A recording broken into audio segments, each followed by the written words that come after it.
Okay, so welcome, Sally and Susie, to the Zoom room again. So you're gonna do a little share there, Sally. Said something interesting happened to you.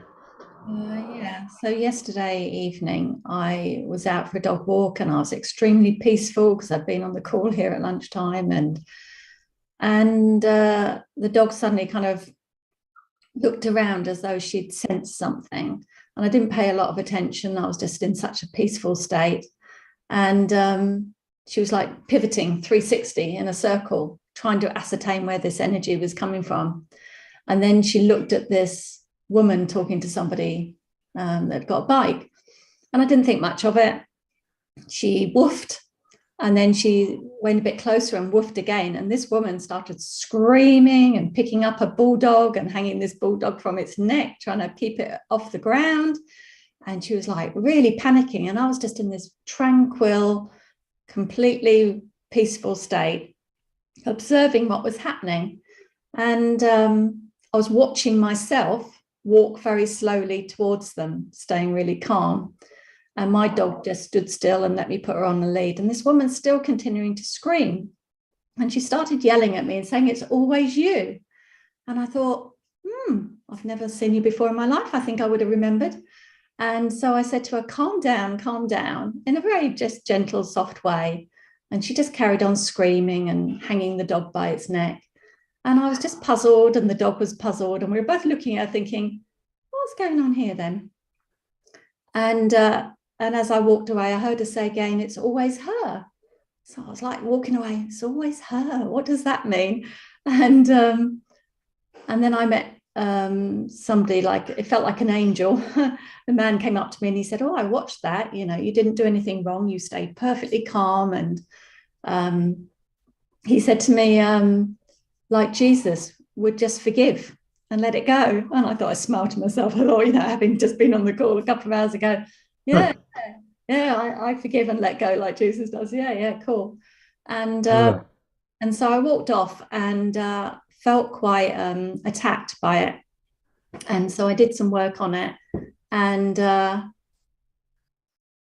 yeah, there was a lot to that. There was like, I realized that I could only feel attacked if I was the body. So I obviously had taken her as a separate body to me. So that was quite interesting. I felt guilty because my dog had barked. There was a lot of conflict in it. And so I cleared a lot of that. And then I was still left with this, "It's always you." And then today's lesson is, what is it? You are not what others think you are. You are pure formless awareness of perfect love. And I thought she thought I was someone else. She thought I was somebody that attacked her in the past or something. And I realized she didn't realize I was pure formless awareness of perfect love. And I was just like saying that, I'm in my head, I'm looking at her thinking, "You're pure formless awareness of perfect love." And I was thinking that of myself and everyone else and her dog and my dog. And it's been quite profound because it gave me lots to work on. As soon as I think I've understood this guilt thing, and then another layer comes up, and it took me back to childhood when I have this ongoing memory of my dog escaping out the garden and biting a neighbor.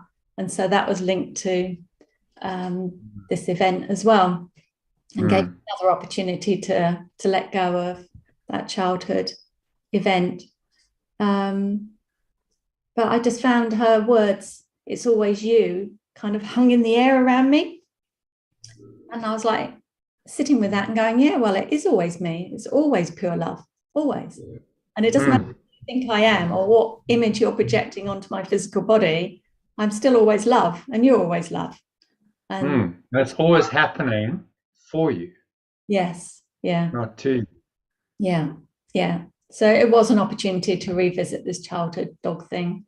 And I'm grateful to be able to go back and where I am now to be able to view it differently and do a bit more work on it.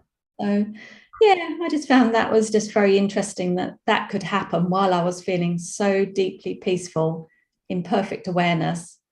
and to observe it happening, and for it not, I didn't go into any state of panic or anything. In the past, I'd have, you know, run after the dog or grab the dog or something. And the difference I noticed from doing these calls now is that I stayed in awareness. So I was in awareness, watching it happening, very aware that we weren't bodies initially. It was only later when I flipped back into my old memories of being guilty. So that separation guilt came back to me again, but at the time it didn't. Do you know what I mean? At the time I was managing to stay in my true self, but I had some, you know, tidying up to do afterwards when I felt guilty about it. Yeah, I don't know. I'm just found that all very interesting. Another opportunity to forgive and let go. Yeah, thanks for sharing that. That's how it works. You get these opportunities to resolve stuff, and they come in the form of incidents like this. And so it's happening for you. If you can remember that during it, I mean, it sounds like, you know, brilliantly during it, you were very present, and then obviously you had to like reflect on it a bit, and so you're going to go out of pure formless awareness temporarily to do that reflection, and the stuff comes up, but it's kind of coming up within the presence. You know, you never depart fully. That underlying presence of pure formless awareness, perfect love, is in your mind. So it's kind of happening within that presence, which means that, you know, it's much easier to deal with. If you completely lose yourself in the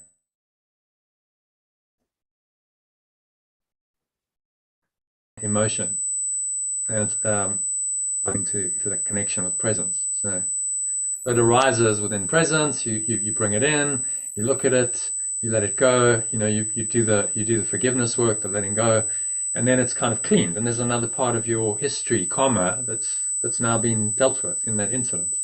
You know, because it reflects back that dog incident, and then there's some resident guilt, and so it's always happening for you.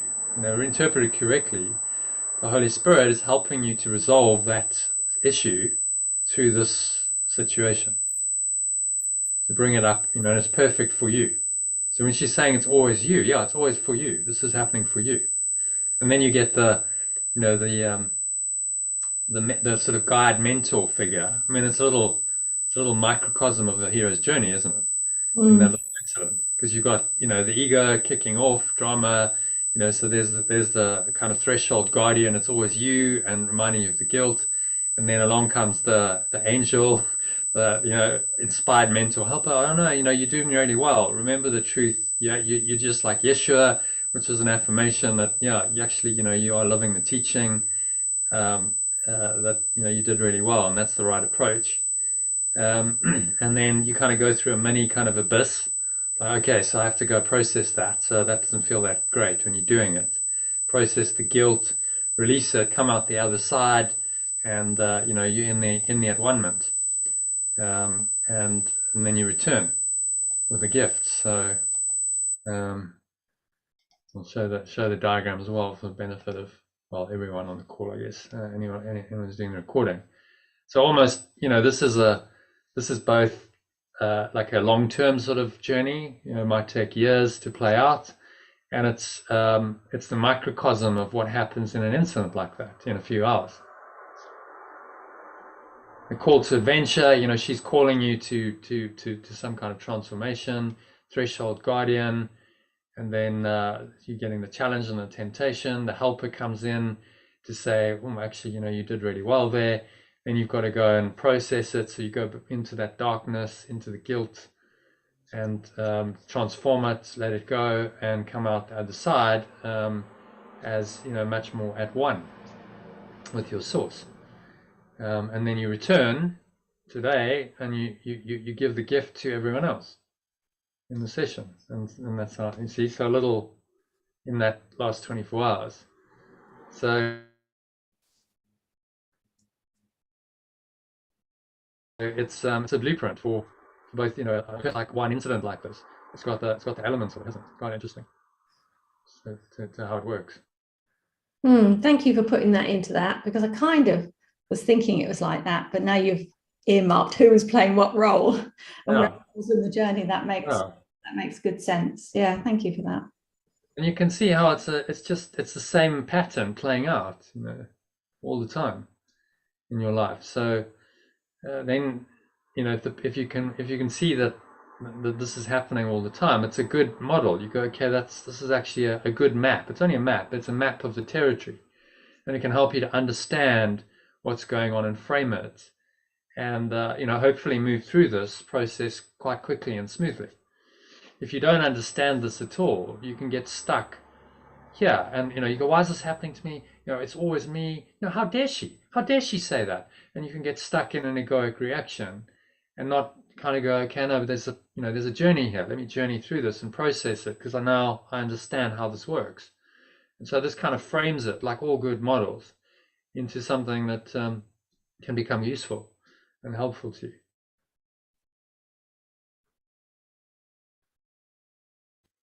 And so that's the only reason why I use the model. You're not attached to the model. It's a model that can help you to understand it, work through it, release it, come to a resolution and some healing. And that's actually, I haven't thought of it in that way before, but just as you said it, it's like, oh, okay, but that's a little template for that little incident, isn't it? So you can use it, in the bigger picture of like, okay, well, this is my journey in my life, or this is my journey in this phase of my life. I'm in this, where am I in the hero's journey? And for a little snapshot in the journey as well. Just one incident like this, and you've worked through it, and then you can see, okay, in the last 24 hours, there's a miniature of the hero's journey that's unfolded. So it's an inspired model. I think Joseph Campbell was tapping in, and he was downloading and getting guidance from spirit as to this was his work to bring this awareness into the world, and millions of people have benefited from it, from this.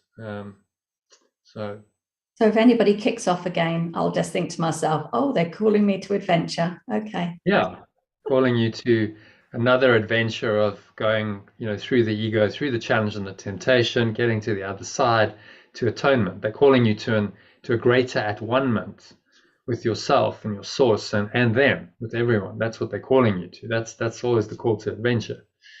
Just doesn't seem like at the moment, at the time, because often, the call doesn't come nicely. It's not like, oh, Sally, sweet angel, come down the path of, it doesn't work that way. The call has to be a challenge to get you to do this journey. So often it's a bit unpleasant or shocking, or a surprise.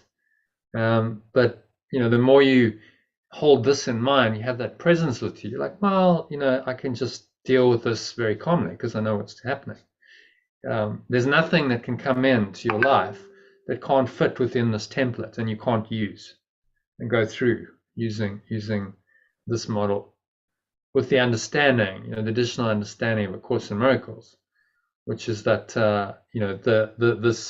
this is all about letting go. Right, getting through this journey, the tricky part of the journey, and coming to the other side of transformation and at-one-ment is all about the letting go of forgiveness. That's the process that's going to do this most quickly and easily. Ultimately, to move through this, you have to let go, which isn't that clear in this diagram, but it works beautifully with a spiritual teaching like A Course in Miracles, or potentially others like a Buddhist teaching. You'd understand, okay, what's the methodology that's going to move me through the hero's journey? Well, that's forgiveness, or letting go, or in Buddhist terms, non-attachment, detachment from the world. That's what's going to move me through to the place of the at-one-ment, to return, as more at one with myself. So any thoughts on that, Susie? Makes sense?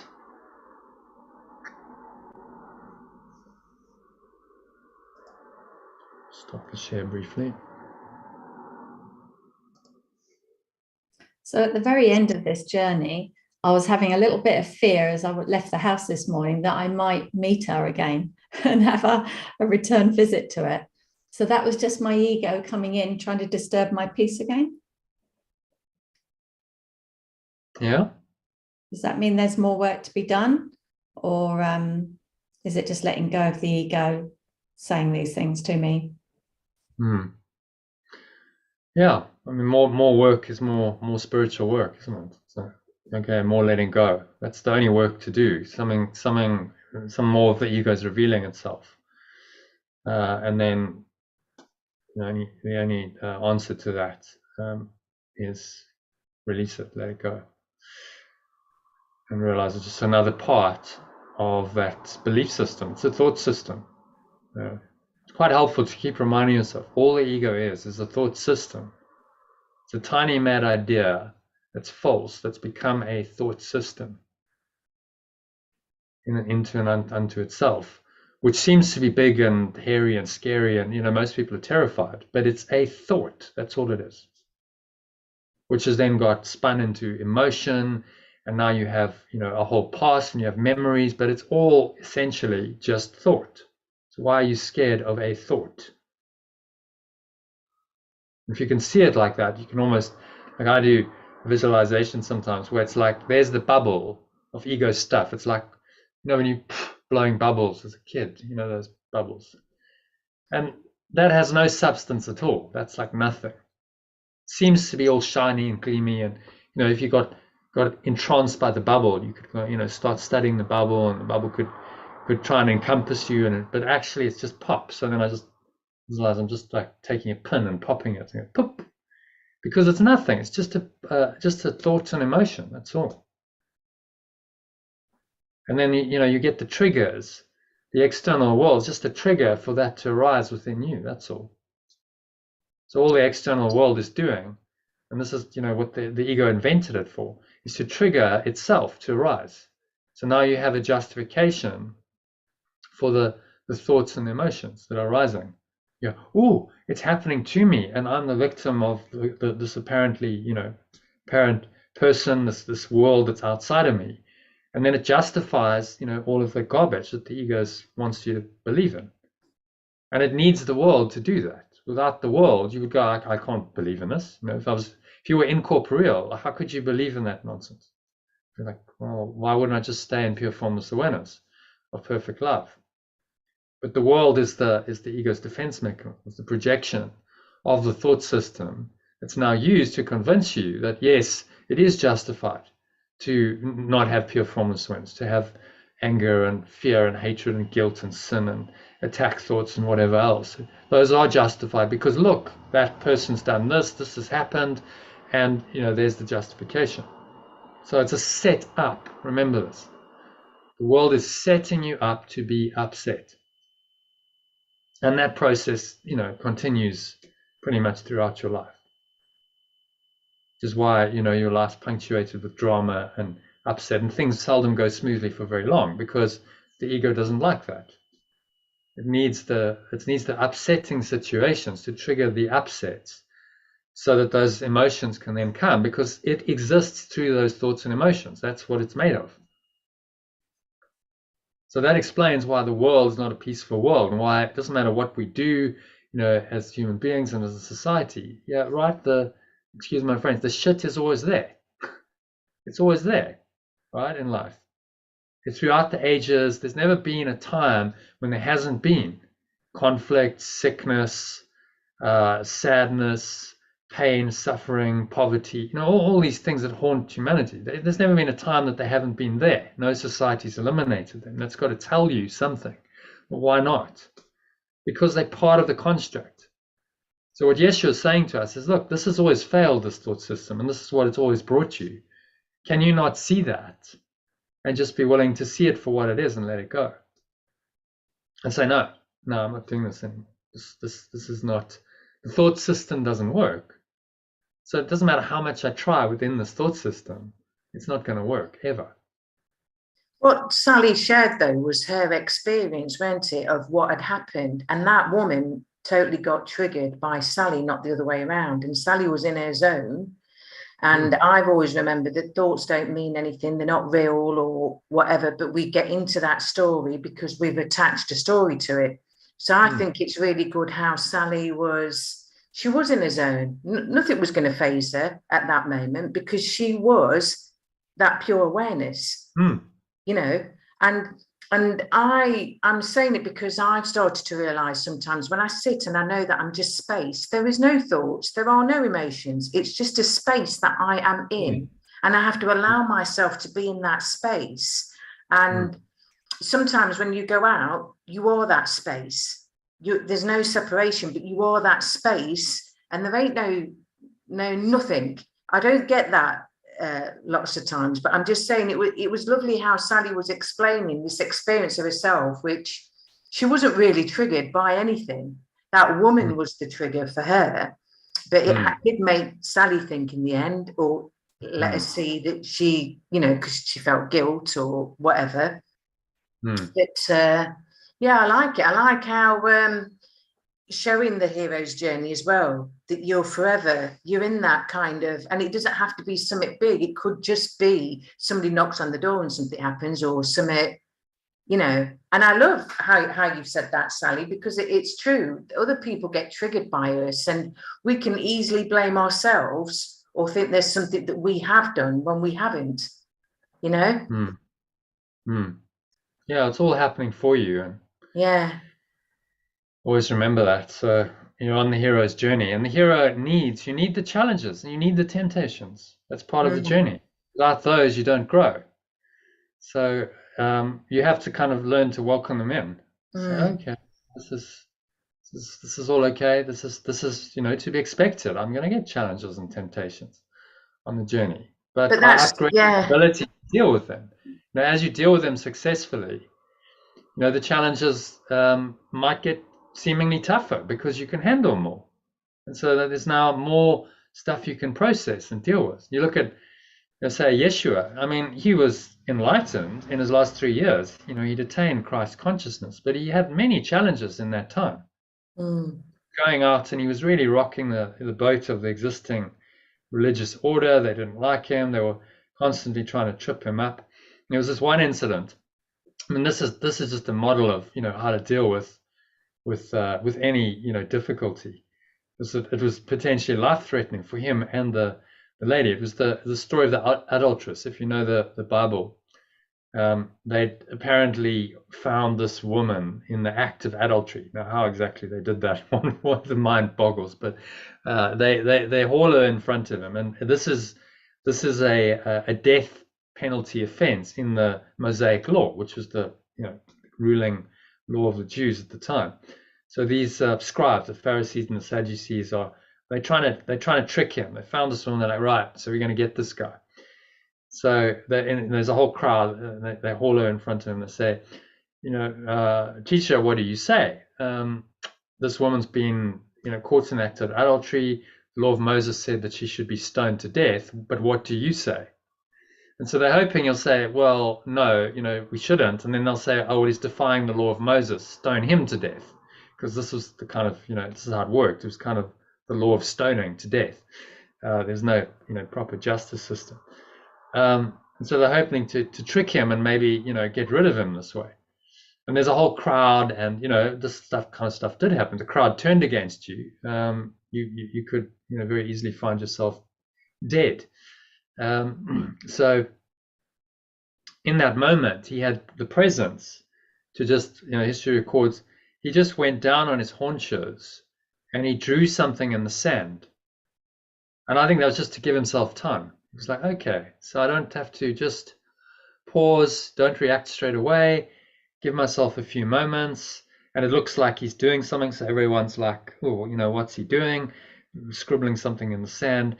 And then he comes up and he says one line, which diffuses it all. He says, to everyone, let he or she who has never sinned cast the first stone. One sentence. Beautiful. Just there we go. Coming from presence, drop it in, diffuses the whole thing. Makes everyone think about their own lives, reflect, go, well, you know, even the scribes and the Sadducees were like, well, honestly, you know, I can't, if you said that, I can't do it. And they all walk away, and he's left with the woman, and he says, is there anyone left to condemn you? And she says, no, sir, everyone's gone. He says, well, neither then do I, go in peace and sin no more. And that instance recorded for all time in the New Testament. I'm using it again as a teaching device. So they're beautiful, just so present, so still, life-threatening situation, doesn't freak out, just handles it, with presence, and the presence gives him the one line to say, and all's resolved. And that's mastery, that's skillful. The Buddhists would call it skillful living, skillful action, because he knew exactly what to say in that moment. Another example of this was the Buddha himself, who had an old chap who'd come deliberately to try and wind him up and test him. So he's hurling abuse at him, giving him every insult under the sun. And the Buddha just sits there for like 10 minutes and takes this. And the guy's just and eventually like pauses for breath, because he's, can only sustain that sort of vitriolic attack for so long. And the Buddha then just drops in. He just says, so old man, tell me, if someone brings a gift to someone else and that the person doesn't receive that gift, then whose gift is it? Again, beautiful, just simple question to make him consider. And the old man thinks about it and says, well, I guess it would still have to be the giver's then. He says, exactly. He said, so I do not accept the gift of your abuse. It is still yours.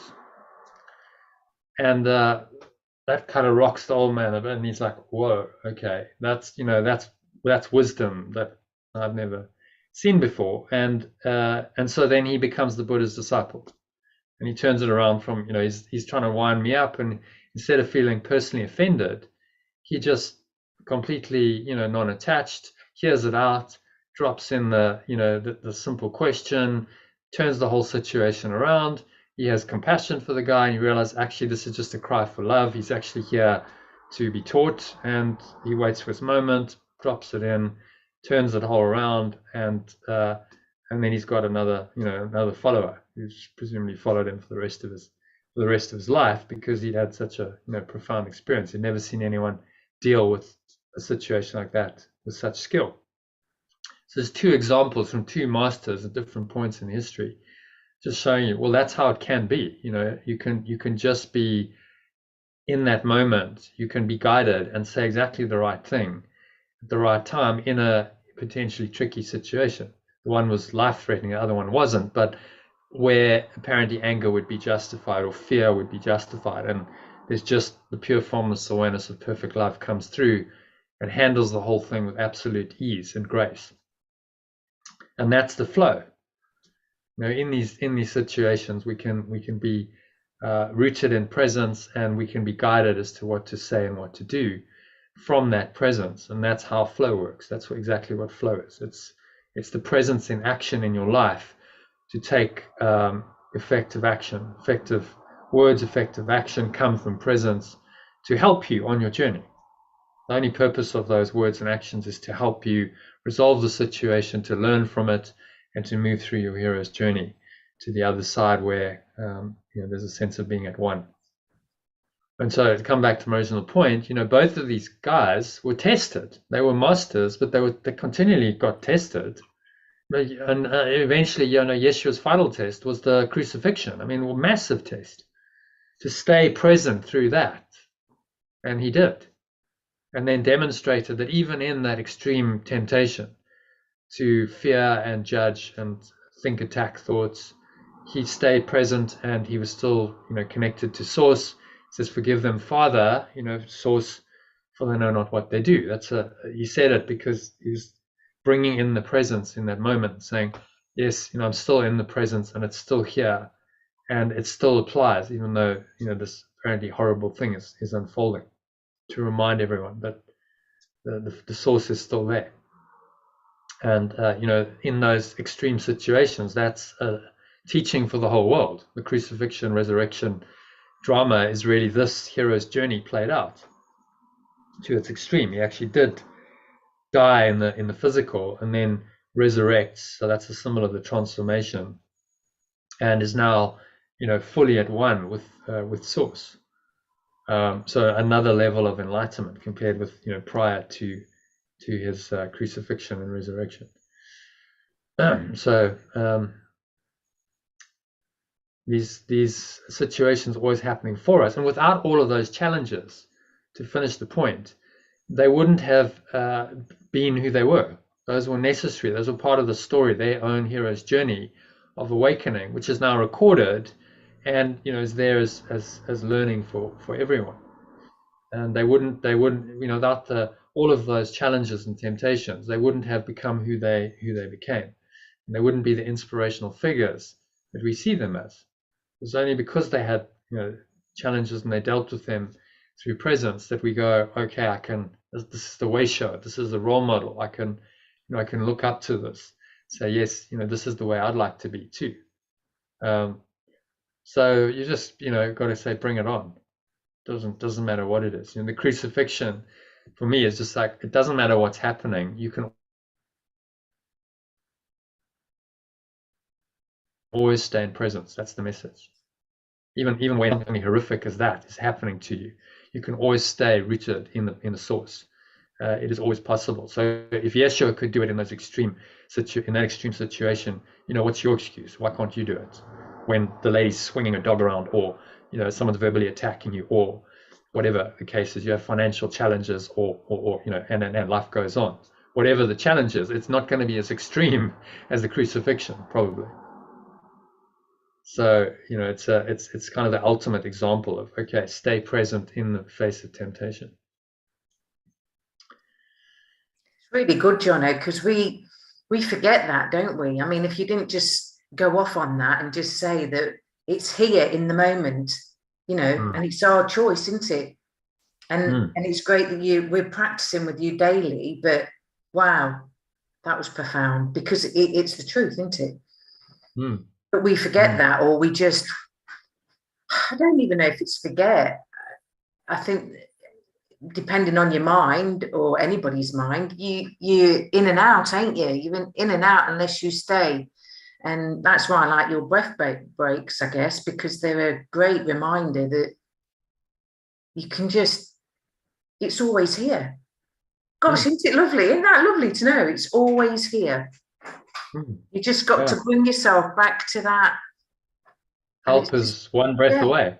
It's right there. Just have the awareness to say, okay, this is needed now.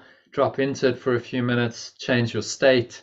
Okay, it's okay. Whatever it is, it's okay, because I've reminded myself of the presence. My source is there. Love is still there. I've restored my mind to pure formless awareness, or to some aspect of it. You might not fully clear it, but then maybe you just do another one, or do a longer one, and it's always there for you. You're never alone, and that's enormously comforting. So the spiritual practice then just becomes your anchor into the presence. It's not the practices themselves. You could do it without the practices, then great, do it. But most people, when you're learning this, you need the practices to help you to access the awareness. Let's face it, there's a lot of distraction around, so we need to practice, because it's everywhere. I mean, I'm very good that when I walk or whatever, if I feel I'm off track, which is most of the time, I'm contradicting myself now, but it's always good, because I'm always aware of a word or something. Probably a bus has gone by and it says like explore or something like that, and I think, yeah, I want to explore the awareness a bit more. So it brings me back into that. Wow, where am I? I'm here. I can't do anything else apart from be here. Yeah. So these are little signposts. Yeah. Or where you become, the more it's like, okay, everything's just a little pointer. It's a little signpost, a sign on a bus, something on the radio, conversation, lady swinging her dog around by her lead. It's a signpost. It's a pointer for me to go back into awareness. And I'm like one breath away from that awareness. So just drop into that awareness. And obviously, the more you practice it, the quicker it happens. You go, oh, I can just drop in there, because I'm so used to it. It just becomes your default mode. Okay, just breathe, take a conscious breath or two, and use the lesson, maybe, if that helps you, and you just, okay, let it go, drop into presence or awareness. So eventually it comes to a point where you're always in that state, and it's really, you're not going to be moved out of that state, because it's your new default state. But while you're learning that, a lot of practice is required because you're used to being in another state of mind. The ego's got you in all kinds of interpolated state for much of your life, all these crazy thoughts and emotions that populate most people's minds and lives. And now you've got to learn, no, that's not the way. The way is peace. The default operating system is awareness, is peace. Whatever comes in, I don't react. I'm calm. And, this is, you've got to upgrade the operating system. And the spiritual practices are like recoding. In order to upgrade and do an operating system in the computer, it's like, okay, coding, you've got to install it. Well, you're installing a new thought system through the spiritual practices. And it's ongoing work. Okay, let's just do another download, another install, and the program becomes stronger and stronger the more you do that. So eventually, and Sally, you're seeing the benefits. You get to a point where it's like, okay, I know a few months ago I wouldn't have coped. I wouldn't have handled that with that level of presence. Now, wow, I'm able to. I've upgraded my mindset, my thought system. I can see that I can handle that now. I'm not reacting. Okay, wow. So, that has a direct impact in my life. And when the challenges come, I can now stay, peaceful and calm, and I can work through them, use them for the healing that they're for, move through them quickly, and it doesn't really knock me off my true awareness for very long. Whereas previously, that incident might have really troubled you for hours, days, weeks, maybe. I don't know. So, then you're not happy and you're not in your true awareness. You're somewhere off with the ego, the ego fairies just telling you all kinds of stories that are not true. And that's that's how most people live their lives. All kinds of stories, voices going off. I'm not at peace. I'm mentally and emotionally turbulated. And this is the way, just life is, because they haven't learned that the presence is always there. And actually life can be this really kind of smooth flowing process within the presence, unless they're on a spiritual path, or some people, very few, but some people just kind of seem to get this. Every now and then you might meet me, no, I've always been pretty peaceful and happy, and that can happen, but then they've probably got good karma. They've done work in previous lifetime. For most of us, it requires this work. It doesn't just happen. It requires spiritual practice. Is the way that you can consciously take on the hero's journey. It's okay. I know what I'm on. I know what I'm doing. This is now, the way I'm going to move through this as quickly and easily and smoothly as possible, to the point where, I'm living at one with my source, and life is a happy dream. On the other side of the abyss, life can become quite a happy dream. There's meaning, there's purpose, there's happiness, there's flow, and life's okay. Still, you recognize it's a dream, but it's a happy dream, and it's a peaceful dream, and that's okay temporarily. You can handle a happy, peaceful dream for however long you have to handle it.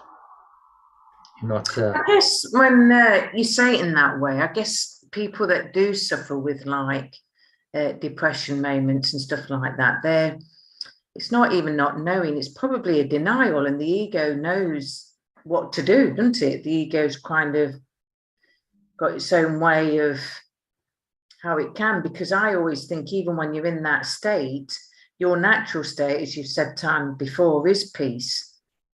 And it's just remembering that. But for a lot of people, especially when they're in it, I notice when I'm speaking sometimes to others, or I can see somebody speaking to me, but they're not with me. We get that, don't we, where they're talking away, but they're not really present. And you think to yourself, wow, there's a denial of the awareness of what is.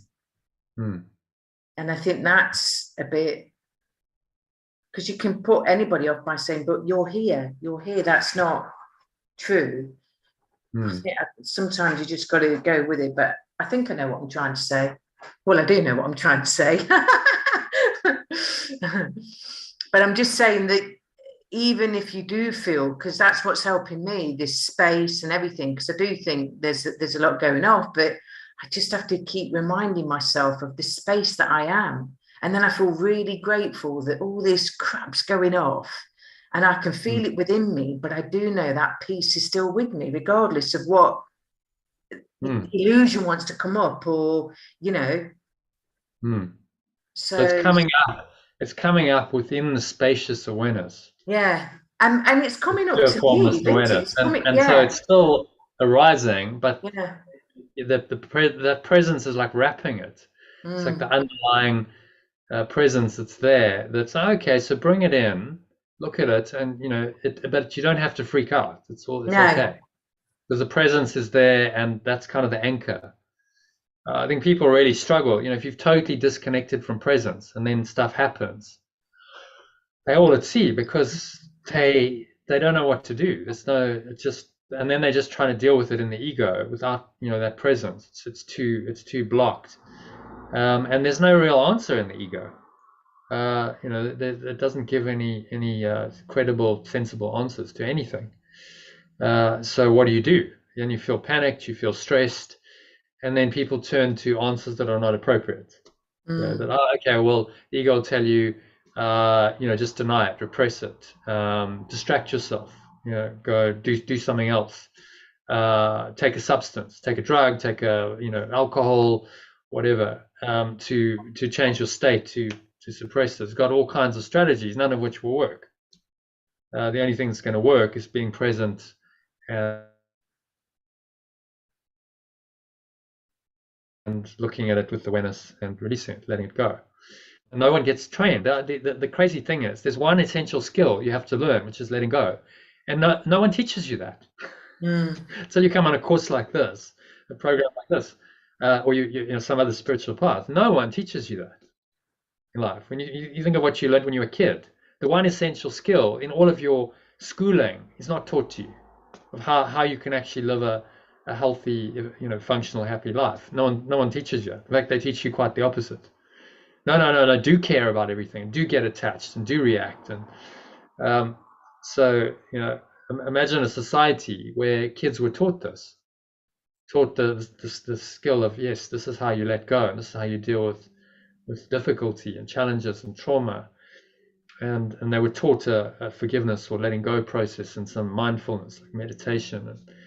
And we could have a very, very different world. If everyone walked around in presence, it would be a very different world.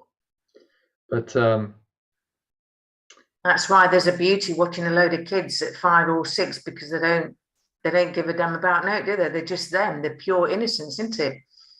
Well, yeah, the ego is still arising. You see it. I mean, I've got but I'm just saying, normally because they're not really, you know, and they are doing stuff that they want to do. You'd like to think, and they just go with it.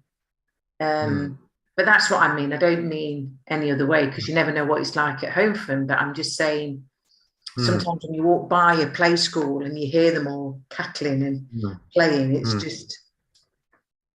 There's more presence. They're more present in the moment, I think. Kids. Yeah, that's like moment by moment. And then, you know, their challenge is they don't have any emotional control. So if something happens, they trigger, you know, flame on ego, but then it's gone in a few minutes. You know, it was just arising, and then they can switch to happiness. And but they're very, you know, very present. There's no like, oh, I'm planning for the future. What's happening now? What's arising now? And then they you know, they react to that. So there's a lesson in both. Yes, they're present. So, you know, don't let life trigger you and go into the emotional, like, you know, like touch paper. They then react. Don't allow that, because they haven't learned the skill of I'm present, but you know who I am is not what's happening to me. They haven't learned yet to detach from that and stay in that underlying presence, no matter what. That's quite an advanced skill. Question, Sally? How does trauma fit into all this? So trauma, if there was no time, it would all be now. But we've got this linear story that something happened to us as children. We bury it, so we forget all about it. And then at some point, we get triggered and we get a little glimmer of it. How does that work with the Course in Miracles? Okay, so let's have a look. There's the timeline. We have the various traumatic incidents happening in our lives. These red notches on the timeline. And so that is an incident that the ego is now using to perpetuate its identity in most people's minds. That attaches them to the timeline, attaches them to the linear story of their lives, to time and space. You know, this incident's already happened to me, and now I'm hurt, and now I carry a grievance.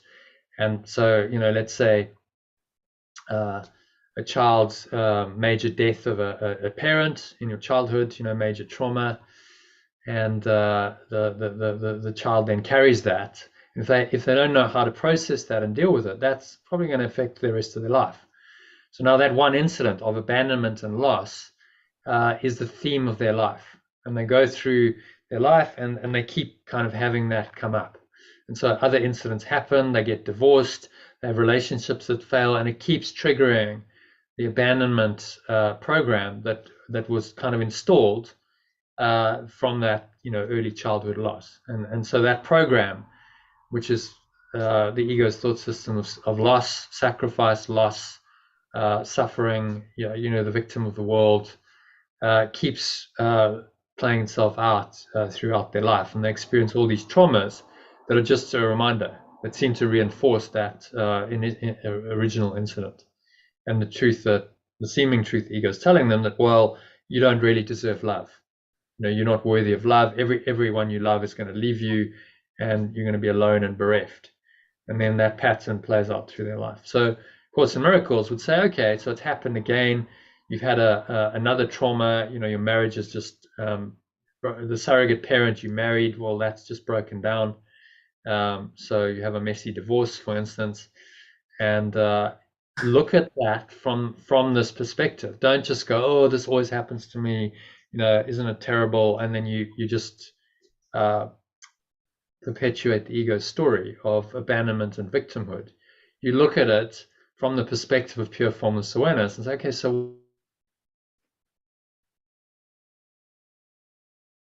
what can I learn from this? Well, this childhood, all of those old painful emotions are coming up again, so that I can look at them consciously with awareness and release them, let them go. It's here for my healing. That's why this divorce is playing out, to help me to let go of that feeling of abandonment, the feeling of unworthiness. I'm not unworthy of love. I can let this go and heal the past. And so that past incident no longer needs to govern my life. And if you really learn the lesson, then that incident could be the healing that you're looking for. And the rest of your life, the next half of your life, could actually be quite happy. You no longer need to be playing that program out all the time because you've released it and you freed yourself to, you know, live in a much happier dream without having to play out that dysfunctional program. I want to say, Sally, what a fantastic question that was, because obviously the last few weeks I've really struggled, because this trauma from probably from being born to 10 has been quite dark. And when you asked that question, mine was always, since I've been doing this, yes, I know the underlying thing is that we are love, I am love, but somewhere between 0 and 10, my experience is telling me that I'm not, and that's where I'm getting plagued. You know, that's where the battle seems to be, that I'm not. And I'm always, as a child, because you went through it, you put a smile on your face and you're really nervous as a child. Because like I think I've had 30 years with my partner and my kids, and they don't even know nothing about that. And yet it feels like it keeps coming up, because the underlying thing about it is that you don't actually believe you are loved because of that incident, that trauma there. It's nothing to do with now. But like I keep saying, if I keep coming aware to it, but that, for me, that was a great question, Sally. I love you for asking that, because I did think to myself, bloody hell, I've been doing letting go, I've done emotional acceptance, I've done EAM. What's happening? What's coming up? But like we've just said here, that everything's coming up to leave your body if we allow it to. And I know there's nothing to fear apart from, like you said, there's an ego belief there that you are not loved. But I keep plowing through saying that I am, and I am lovable, I am this. The evidence is there, the proof is there, but there is still some egoic thing going off, really putting on the brakes and letting me know something different. But fantastic question, Sally. Well, see how trauma then routes you onto the timeline. Yeah. See, these traumatic incidents are necessary for the ego to maintain the psychological and emotional attachment to itself. You know, all the ego is a bunch of crazy thoughts and emotions that move you, or that cover over performance awareness. Yeah. So it's necessary. Trauma, the reason why we have traumatic lives, and this is just, I just made this story up, but this could easily be someone's life. You know, that these kinds of incidents happen all the time to people. The reason why all this stuff happens, you know, bad things happen, so-called, is because the ego requires them in order to maintain the psychological and emotional hold that it has in your mind. Without the incidents, if everything was lovely and peaceful, and hey, where's the ego? There's no juice for it. It likes the dark thoughts and emotions. It needs the fear and the hatred and the anger and attack thoughts and the guilt and the sin in order to perpetuate itself.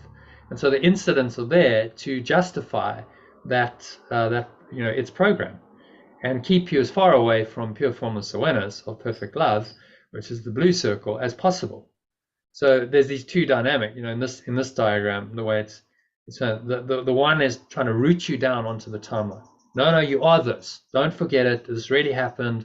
It you know, it really hurt you. It's really happened. So the sin and the guilt are real, and never forget it. Okay, so then you hold on to the grievance, you hold on to the resentment, and that then just carries on. That energy just keeps creating more trauma, and the ego is then in charge, and you're on a timeline from birth to death. It all seems pretty pointless and futile because in the end you're going to die. So what was the whole insane journey about? What was all that pain and suffering for? And you know, only the transcendence, the looking at it from the perspective of spirit, pure formless awareness, can save you from that, because only that gives it some kind of purpose and meaning. You know, what's the purpose of trauma? The purpose of trauma is to help you to heal it, to release your ego, find out who you are, know thyself. That's the only purpose. Otherwise, how do you deal with all the trauma in your life and other people's lives? What's the purpose of it? Would a loving God have done that to his son or extension? And you know, in our teaching, it's like, no, you did this to yourself. No, love wouldn't do this. This was your own crazy, mad idea that you could somehow do it without love. And this is the product of it, the seeming human life with all the trauma. So it's a deep-seated, you know, the trauma is the ego's major defense of itself. So that's why you know, people struggle to let go of trauma. And I guess it stays for such a long time because it happened in childhood, and the ego is forever creating that story of so it goes round and round again. Yeah. And so you get caught up in this perpetual story, and it's the same pattern repeating itself through your life. And every time it happens, you get another trauma with that pattern repeating. It's another opportunity to heal it. So that's the Holy Spirit's interpretation of it. Okay, it's coming up again, you know, not to punish me, not in the ego's interpretation, this isn't correct. It's coming up so that I can heal it, so that I can release this. That's the only reason it's coming up. It's coming up for you to know thyself, like you just said. So then bring it on. Bring on whatever the trauma is, because it's helping you heal. Yeah. Sally's incident, you know, the dog incident, she just was an incident coming up so she could heal something from the past, which was, you know, the situation with the dog and the guilt attached to it, where the dog was going out and biting. You know, not a major trauma perhaps, but, you know, trauma nevertheless, so that she could go and revisit that and release that and clear that block in her mind. And if you see that, you know, that's what's happening in life, then it's like, bring it on. Like, the more challenges and difficulties, the better. That's like, now you're on the fast track because you're accelerating your spiritual progress. And know that you're never going to be given more than you can handle. You'll always be able to handle it, no matter what. Let's say hello to Ona. Hi, Ona. Hello. Welcome. Thank you. Better late than never. Yeah, absolutely. Anything you want to share? I was just listening with great interest to your conversation. It all ringing so many bells.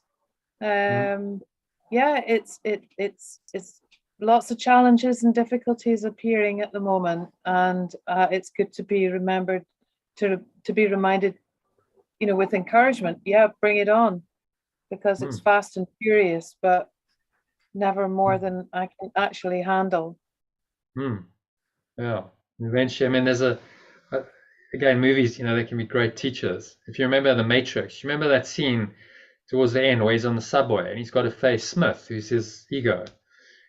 And you know, they always run, and he's like, no, I'm not going to run. I'm going to face him. And he's getting absolutely messed up. And he's got kicked to the end of the platform. He's bleeding. You know, Trinity's like mopping his breast. He says, he's killing him. And he stands up. He does this little kung fu move, and he goes, come. And he beckons him. And that, for me, that's the best moment in the movie, because you're going, right, okay, you know what I mean? Let's take it to another level, right? You think you're going to kill me. You want me to run? Come, let's have it on, you know? And he's taking on his ego, and he's saying, I will not run anymore. Which is why Morpheus said to him, you know, eventually you have to face the gatekeeper, the guardian. This is the ego. You have to face it. You can't run away from it forever. And the hero ultimately has to face it and deal with it and say, okay, come, let's do this now. I'm not going to run away from you. I'm not going to duck and dive. I'm not going to hide. Come, we're having it on, and it's time. Your day of reckoning is here. I'm going to face you in my presence, in my awareness, and the ego knows that it can't face that. It's going to, you know, do its best. It's, you know, in the movie, it's like it's trying to attack, and it's violent, and it's trying to kill him. But you know, in the end, his presence, the last scene where he's now, you know, come into his full awareness, he's the enlightened self, and he's just like, he's in the awareness, and nothing can touch him. You remember that? Smith's desperately trying to punch him and kick him. He's just like, you know, whatever. It's just like all happening in slow motion. There's no, he's not even acknowledging the attack. You can see he's in a state that's transcendent. It's really well demonstrated. So ultimately, that's where we want to get to. Okay, whatever. But it's just, I'm just presence, and it's all just, doesn't matter what slings and arrows of outrageous fortune the ego's throwing at me. It's just, you know, just let it go. It can't really touch me. That's what that symbolized. But in the process, you remember the whole movie to get there. I mean, that's the final scene pretty much of the movie, second to final scene. In the process, he's had to go through all the challenges and the trials and the temptations to get there. And it was difficult, and it tested him to the core to get there, to get to that point. Okay, he's now resurrected. His mind is freed of the matrix. He sees the whole picture, and he's really not fussed. He realizes that he cannot die, and that nothing in the matrix can really hurt him. But to get to that point was an epic hero's journey, which was the story unfolding of the movie. So in the same way, you know, your life, it's not always going to be easy when you're going through it and you're being really tested by the ego. It's going to seem to be like testing you to the core, but you get through that, and then you might go, oh, actually now it's fine. That same test is now really nothing, which was demonstrated well in the movie, because he was tested to the core, you know, life-threatening a few minutes earlier. Then he's shifted into this love state. He's resurrected. He's realized he's not a body, and he's a mind, and he's transcended it. And then it's like what was previously a huge challenge in his enlightened state is nothing. He's just like, this is no longer a big deal. I can just handle this really easily. And then in the end, he implodes the ego. He jumps into Smith and just explodes him. And that's like, okay, the transformation's happened. He's let go of his ego, and he is one. He is the one self. He is the Christ, against which the ego cannot stand. And then the other agents just run, because they're like, whoa, we can't handle this. This is beyond our programming to deal with. So, you know, the movies are there just to show us in the movie, okay, this is your own journey. This is your own life. This is what you could do if you're up for it. And in those moments when you're being tested, if you can remember that and use those as inspiration, you know, I will get through this because other people have got through it. This is the archetype. I will get through this. I will come to the other side. You know, I will succeed. I will come through this. I will attain the enlightened state. I will return with the gift, because that's the program. That's the journey I'm on. That's the archetype. I trust the process. I'm going through this no matter what. Now you have courage and determination to get you through the the dark times and the abyss, which you have to go through. Okay, so any other comments or questions on that? Otherwise, let's have a look at the quote for today and a little bit of teaching and go into the lesson, shall we? So, Iona, if you can read the quote for us and read the first paragraph, please. You are not what others think you are. You are what God, pure formless awareness of perfect love, knows you are. Great. So nothing that they think you are, you are. No. You are not what people think you are. If they're in the ego, they think you're a body, and they think you're a personality, and they think you like them. Because obviously they can only see others as they think they are. That's how it works. But I would also include myself in that. When I don't see So if myself, someone's seeing you in that lie, in that delusion. I am not what I think I am. Pure formless awareness knows better than so which part of it is me? It's the ego that's telling me who I am. Yeah. The ego is a bunch of thoughts. But awareness, pure formless awareness, is beyond conscious thought. It just is. Yeah. You can't, the difficulty is you can't frame it and go, oh, well, I am that. The best kind of pointer is almost I am, that I am, which is the name of God in the Old Testament, because it's like there's nothing, there's no form there. It's formless awareness. I am that presence. Remember once I did a workshop, it was the naming your game process, and my essence, I said I am. And the guy wouldn't, the teacher who's facilitating wouldn't accept that, which I found like, okay, actually because that is really the essence. He wanted something else. So I was like, okay, well, I can say I am love. That's not too much of a departure from I am. But in the end, it's like I am. What else can you say? It's just an awareness. I am that I am. There's no, and so that was the original name of God given to Moses. And then of course it became devolved, and they externalized it and made into some kind of praise God outside, and that's going to punish them, and because that's the ego mind. But the awareness told him in his mystic experience, this is what it is. It is the I am presence. Tell them that that's the I am presence sent you to save them from their bondage. That is still there. It's never changed. It's just our interpretation of it changes. We go, oh, no, I'm something else. And we create all this story based on our self-concept.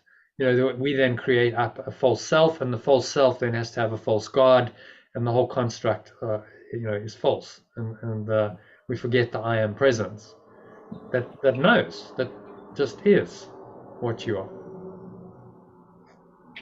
So that's knowledge. It knows you are that knowledge. Will you accept that knowledge? Will you accept that or not? That's really the only question.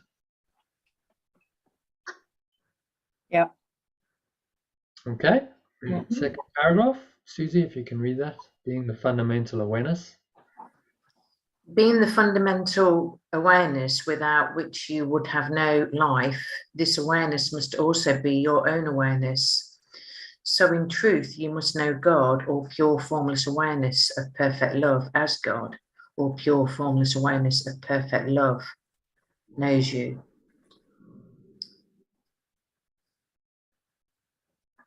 Okay. Thoughts on that?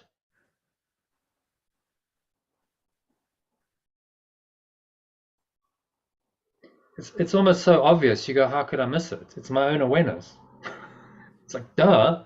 Yes, it's always been your own awareness. It's always been there.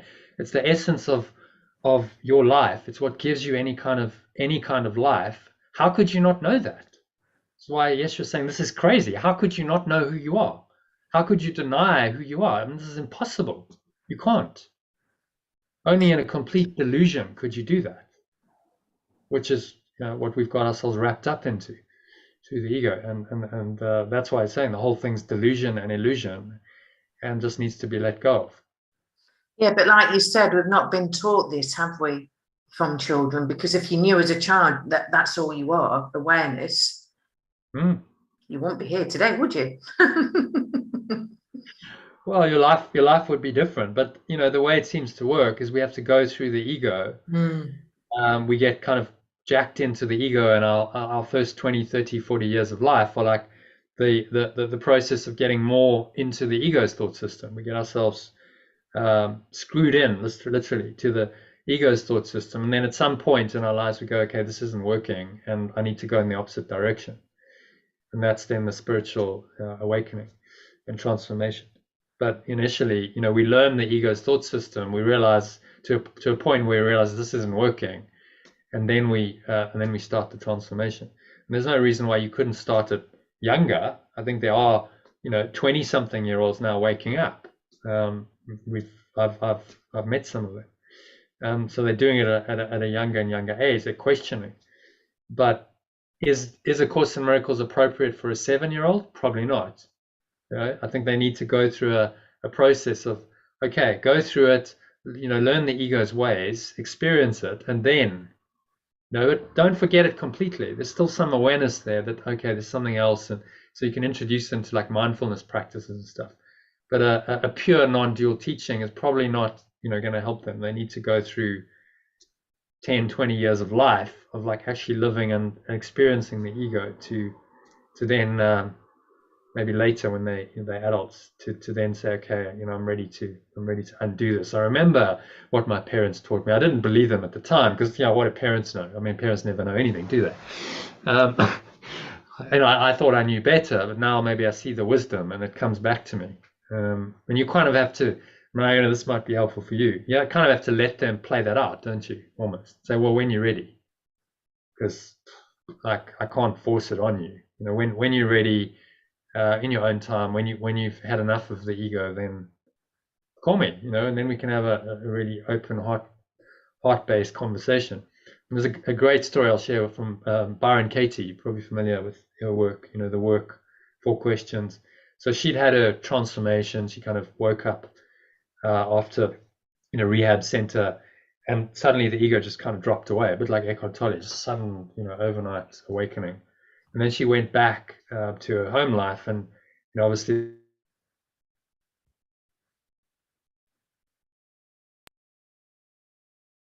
there was all the dysfunction, which largely she'd been responsible for. You know, rebellious 16-year-old.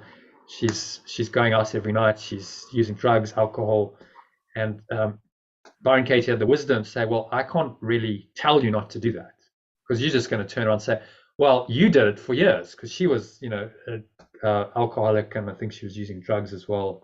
So you did it for years. How dare you? You know, you can't say that. So all she did was she sat in presence and she waited for her daughter every night until 2, 3 in the morning, until she came home.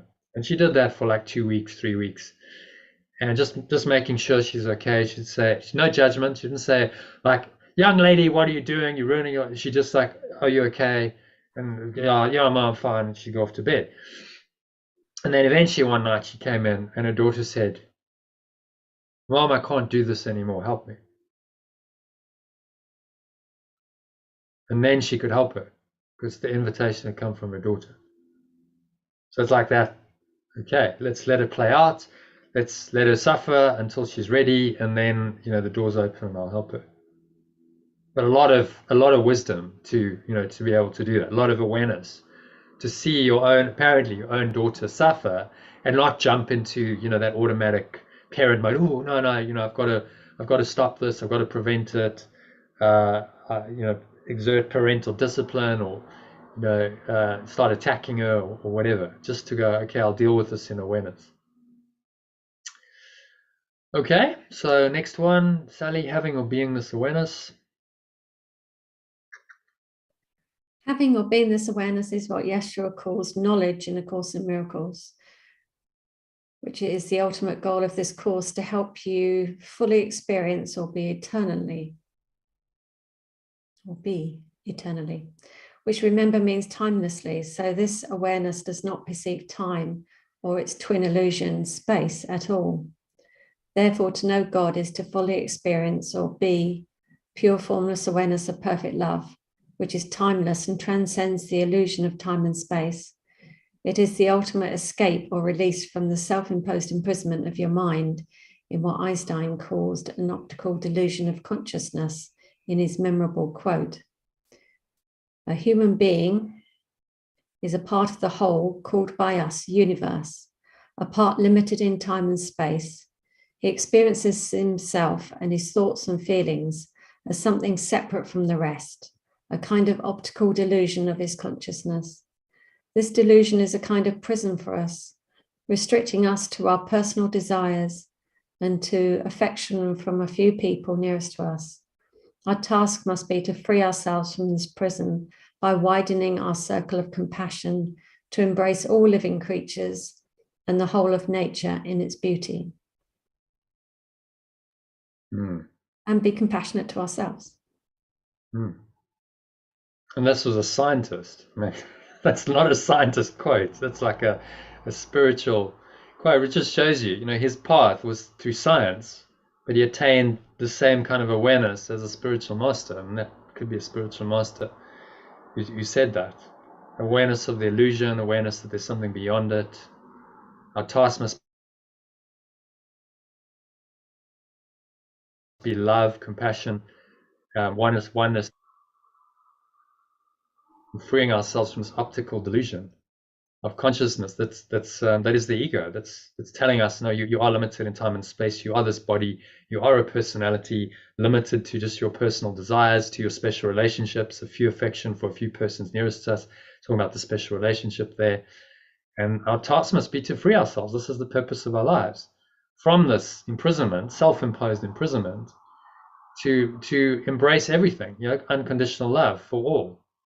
He uses the word compassion, but it's the pure formless awareness of perfect love that now underlies all of your perceptions and says everything is that awareness. The living creatures, the whole of nature, it's all beautiful because it's that awareness, and it's my awareness. I'm seeing my own awareness everywhere. And if you haven't done this, it's a little perceptual exercise there. So what do you see? I think you've probably seen this before, so you know that. But when I first looked at it, I saw a boat. It took a couple of actually no, it's not a boat, it's a cake. So what am I choosing to see in life? I see it as I think. That's what I perceive. I'll see the world as I am, not as what it is, because there is no objective reality. See, this is what quantum mechanics is saying. There's no objective reality. It doesn't exist. There is no reality in the absence of observation. Just think about that. Saying the world is a perceptual world. The only reason it exists, it seems to exist, is because you seem to be there perceiving it. There is no reality in the absence of observation. So therefore, reality is as I think. If my perception is influenced by my thoughts and emotions, which clearly it is, then I'm seeing the world as I am, as I think I am, not as it really is. Do you see that? And so our whole world is based on the self-concept. I see the world as I think I am. My self-concept is foundational to my apparent reality. Which is why Yeshua is always saying, go to the self-concept. What do you think? What do you feel about yourself? How are you projecting that out in your perception? Change your mind about who you think you are, and then your perception must change, inevitably. And so we have that, that's this instrument for peace. Let's see if I can find it. It's not on me. And so this is how it's symbolized in the. This was given to David Hoffmeister as a diagrammatic form of how this course works. Perception. Okay, so I have perception. Most people go, well, I'm perceiving because of the outside world. This is happening to me. Someone's done this, therefore I'm angry. But that's not really the case. The anger, the emotion that underlies the perception is a result of a thought. Okay, what's the thought? The thought is, this always happens to me. People are always attacking me and it's unfair. What's the belief? Belief is bad things always happen to me, and actually I deserve to, I'm unworthy of love, I deserve to be punished. So what's my desire that underlies that? I desire to be a separate self. I desire to be a victim and separate from perfect love. Ah, okay. So you see what you've just done there. From the perception, tracked it through emotion, thought, belief, you unpack the belief, and you see that at the very core of it, you desire to be a separate self. And that's actually the root of the perception. And so now you go into this and you go, okay, well, I changed my desire. What do I want? I want only love. I want only peace. My desire is only for peace. And I understand peace only comes from my true self, my Christ self. So I desire to be only that. So now the belief is, well, this is happening for me to help me to let go of all this rubbish that's covering over my true self. So this is helpful. The thought, I am actually able to handle this. I'm pure formless awareness of perfect love. That's my underlying nature. So none of these false thoughts are true. The emotion, well, anger is not justified anymore. I experience peace and freedom and happiness, and my perception of that situation now is transformed. And you go all the way down and all the way up. And if you get good at this, you can do that in a few seconds, and your perception changes, and then your mind is restored to a happy flowing state. But you just, by forgiving and truly letting go, in our language, you just done that. You've gone through the whole stack, emotion, thought, belief, to the core desire, changed it, and then it ripples all the way back up, and it changes your perception. And if you get good at that, you can do that process in a few seconds, collapse the ego, and you're back in a happy perception, which is the happy dream. Does that make sense? So that's the application of this, the theory. Okay, it's all an illusion. The application is, okay, here it is. Here's how you apply this. And you go through the layers of mind to the very core, you change your mind, and then your perception changes. And this is how you change your life. You change your mind first, you change your life, and you change the world. Because if you are in this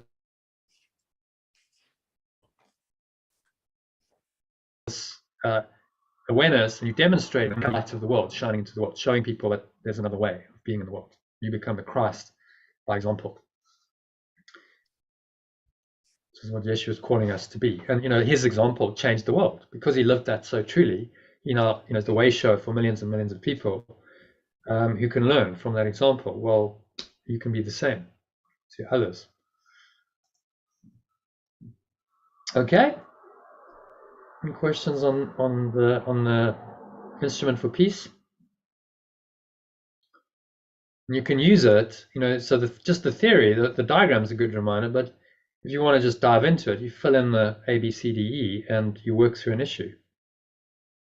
And it helps you to actually do this, go through the layers, change your mind, and then all of that's corrected. So it's a really good, helpful tool.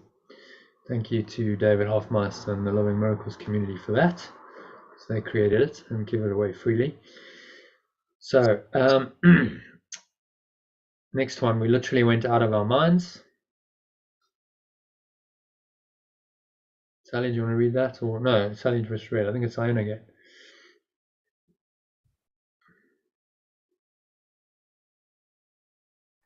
We literally went out of our minds when the universe began in what cosmologists have called the Big Bang, a massive explosion of energy that's been expanding outwards ever since, and obviously remain out of our minds as long as we believe we are living in a body in a world outside of us.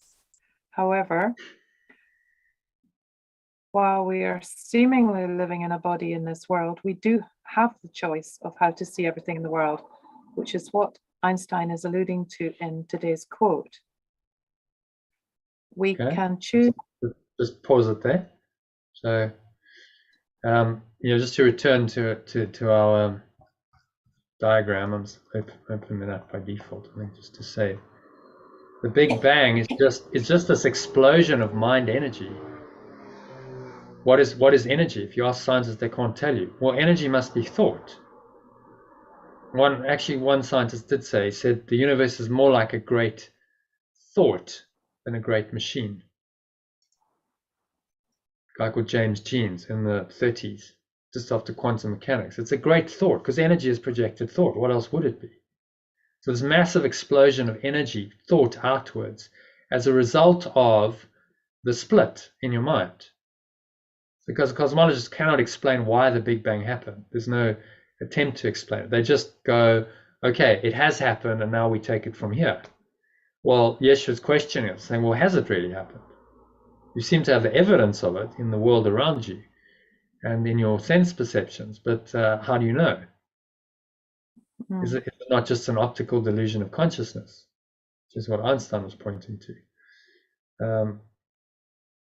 So this is the mechanics of how the ego works, and the Big Bang was just a projection of the guilt and the fear outwards to miscreate a physical universe that we now seem to be living in. Well, in this delusional state, the Holy Spirit, the only answer is to perceive it from the perspective of the truth, pure formless awareness, which is still there, and reinterpret everything from that perspective, which is exactly what we're doing with A Course in Miracles. That's the way home. Yeshua understands, in this deluded state, the only way home is through your perception. You must change your mind about how you see the world, and that then returns you up the ladder. So as you see the guilt and the sin and the fear and the attack, and you correct it, and you say, no, this isn't true, only pure formless awareness of perfect love is true, you are undoing these beliefs, and you're returning your mind to oneness, systematically going up the ladder of separation that you came down, and eventually getting to the point where you just don't believe in the thought of separation at all. You go, it's just nonsense, and all its effects are nonsense. So I don't believe in any of them.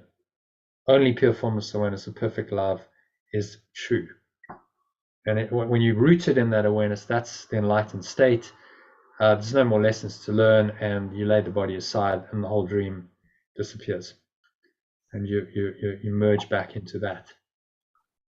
So that's where we're going. What's coming up for me? What's coming up for me is people. We are very confused about our bodies, aren't we? And people say when they're not well, it's my hormones, or they say it's my knee. Or if you've got somebody, if they say it's their hand and they look at the hand and I say, are you the hand? They say, no, I'm not the hand. So you're not the knee. That means you're not the hormones. The hormones are a thought. You're thinking and the energy moves around your body, and now you're blaming your thoughts for you feeling a certain way. But it's projection, isn't it? They projected their thought into the body, which is exactly what the ego's done. Body's projected thought. Now you project the dysfunctional thought, the untrue thought into the body, and you make the body responsible. Oh, it's my hormones that are doing it to me. No, it's your thoughts that are doing it to you, because the thought is primary. And then the biochemistry of the body follows thought. Biochemistry of belief, Bruce Lipton, and any enlightened doctor knows that by now. It's like, yeah. So it's all thought that's doing it to you, and that just gets manifested through the biochemistry of the body. So heal your mind, change your thoughts, and guess what? Miraculous healing seems to happen. Well, it's not really miraculous if you understand that it's all thought anyway. The body is just energy, which is projected thought. So change your thoughts, and the projection of that thought, which seems to be the form of the body, must change. It's kind of inevitable. That's how it works. And we're just kind of coming to that awareness now after years and years in the dark ages of, no, actually the body's real, and it has nothing to do with thought. It's some kind of machine that just operates independent of thought and emotion of the person who seemingly has the body. I mean, that's just a crazy model. Totally insane. How could that possibly be? All the evidence points to the fact that your thoughts and your emotions are integrally linked, integral model. Just like, my thoughts and my emotion is the driver of my behavior and what I experience in the body. It all comes from my interior individual domain. So how can I have a thought system that believes that I'm just a body flatland and there's no mind is just, it's not reality. It's only half of the equation, and it's the false half. So how can that be used as the basis for any kind of healing system? It doesn't make any sense. The thought system is wrong, which is why allopathic medicine is so flawed. It deals quite well with mechanical things. Oh, you need a hip replacement, you need a heart operation. Okay, replace the mechanics. It does that quite well. But lifestyle things, heart disease, strokes, things that are a product of lifestyle, stress, the mind, is terrible at. Can't manage those because it doesn't have the paradigm to deal with it.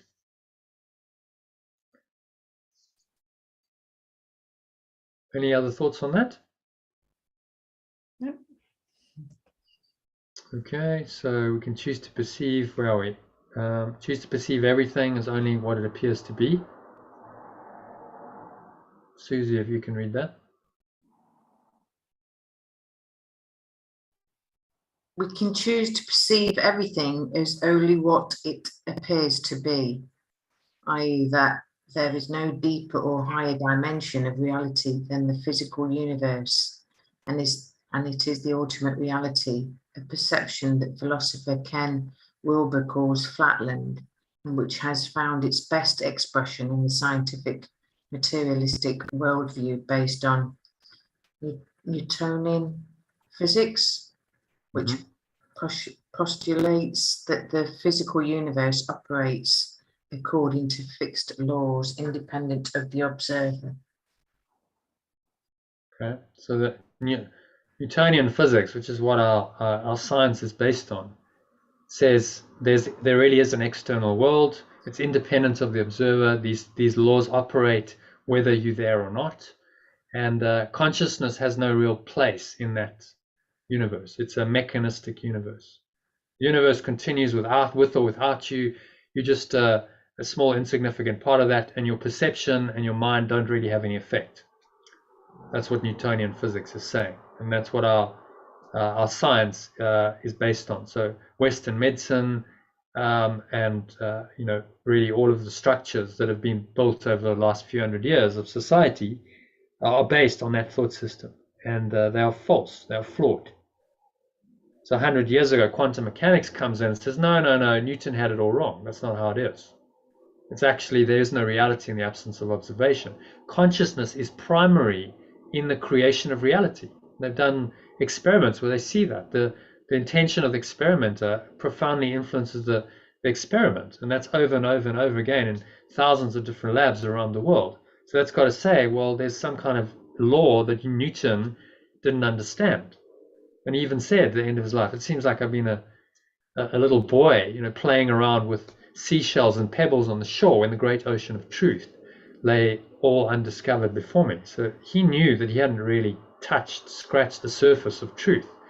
And yet, his science became the foundation of a whole society and a belief system which we call scientific materialism, which is the dominant religion in this world. If you read this article by Rupert Sheldrake, definitely worth looking at. We won't go through the whole thing, but he talks about the fundamental paradigms of this religion. So the scientific creed, these are the dogmas of this scientific materialist religion, which he's saying are not proven. These are just beliefs. These are dogmas. Everything is essentially mechanical. Dogs, for example, are complex mechanisms rather than living organisms with goals of their own. Even people are machines, lumbering robots, in Richard Dawkins' vivid phrase, with brains that are like genetically programmed computers. All matter is unconscious. It has no inner life or subjectivity or point of view. Even human consciousness is an illusion produced by the material activities of brains. When he states it like this, you go, really? That's just incredible. How could you believe this? But this is the paradigm. The total amount of matter and energy is always the same, with the exception of the Big Bang, when all the matter and energy of the universe suddenly appeared for no apparent reason. You can't really explain that. He says science gives you one free miracle, and then they take it from there. The laws of nature are fixed. They are the same today as they were at the beginning, and they will stay the same forever. So there's these universal constants, and nothing changes. Nature is purposeless and evolution has no goal or direction. Number 5, all biological inheritance is material, carried in the genetic material, DNA, and in other material structures. So we are the product of our genes, and we have no free will outside of that. Minds are inside heads and are nothing but the activities of brains. When you look at a tree, the image of the tree you're seeing is not out there where it seems to be, but inside your brain. Okay, interesting. Memories are stored as material traces in brains and are wiped out at death. Unexplained phenomena like telepathy are illusory, and mechanistic medicine is the only kind of medicine that really works. So those are the kind of core paradigms of a dogma, a belief system, which is nothing more than that. None of these can really be proven. They are dogmatic beliefs like any other religion, and they can be disproved very easily. Like things like near-death experiences and out-of-body experiences would indicate that that your consciousness is not a product of your brain. How do people die? The brain activity stops, and they have this whole near-death experience when their brain is no longer operational. How does that work? Clearly, that points to something beyond the model, but they don't accept any evidence that contradicts this, and they simply say, no, with Rupert Sheldrake's argument is this is bad science. If the evidence doesn't support the theory, then the theory should change. And we recognize that it's actually false. It's just another dogma that the ego's invented to enslave us. So alternatively, Iona, if you want to read that, we can choose to see. Alternatively, we can choose to see a dimension or reality beyond this flatland of material objects and bodies, while we still perceive them with our physical senses. This seeing happens not with our body's eyes, but with our minds that reinterpret our sense perceptions in a transcendent way to free us from limiting beliefs such as scarcity, suffering, sickness, and death that seem to be expressed in the forms of this world. So, as Einstein pointed out in another memorable quote, there are only two ways to live your life. One as though nothing is a miracle, the other is as though everything is a miracle. Therefore, the ultimate choice everyone must make is between perceiving nothing as a miracle, i.e. as part of scientific materialist flatland and that's all there is to it, or everything as a miracle, to perceive the deeper dimension, true awareness or presence that underlines every form in this world. When you choose the former flatland worldview, there's nowhere else to go, and you must accept that you're more than bound to experience suffering, age, and death from the day you were born. This perception doesn't explain. Yeah, okay. Actually carry on, yeah, it's fine, because it explains in the next one. Yeah, it just runs smoothly. This perception doesn't explain what happens before birth and after death, or why the universe and the separate forms of life that seem to populate it exist at all. It leaves huge unanswered questions and can only be maintained through denial that anything other than the world shown to you by your physical senses is real.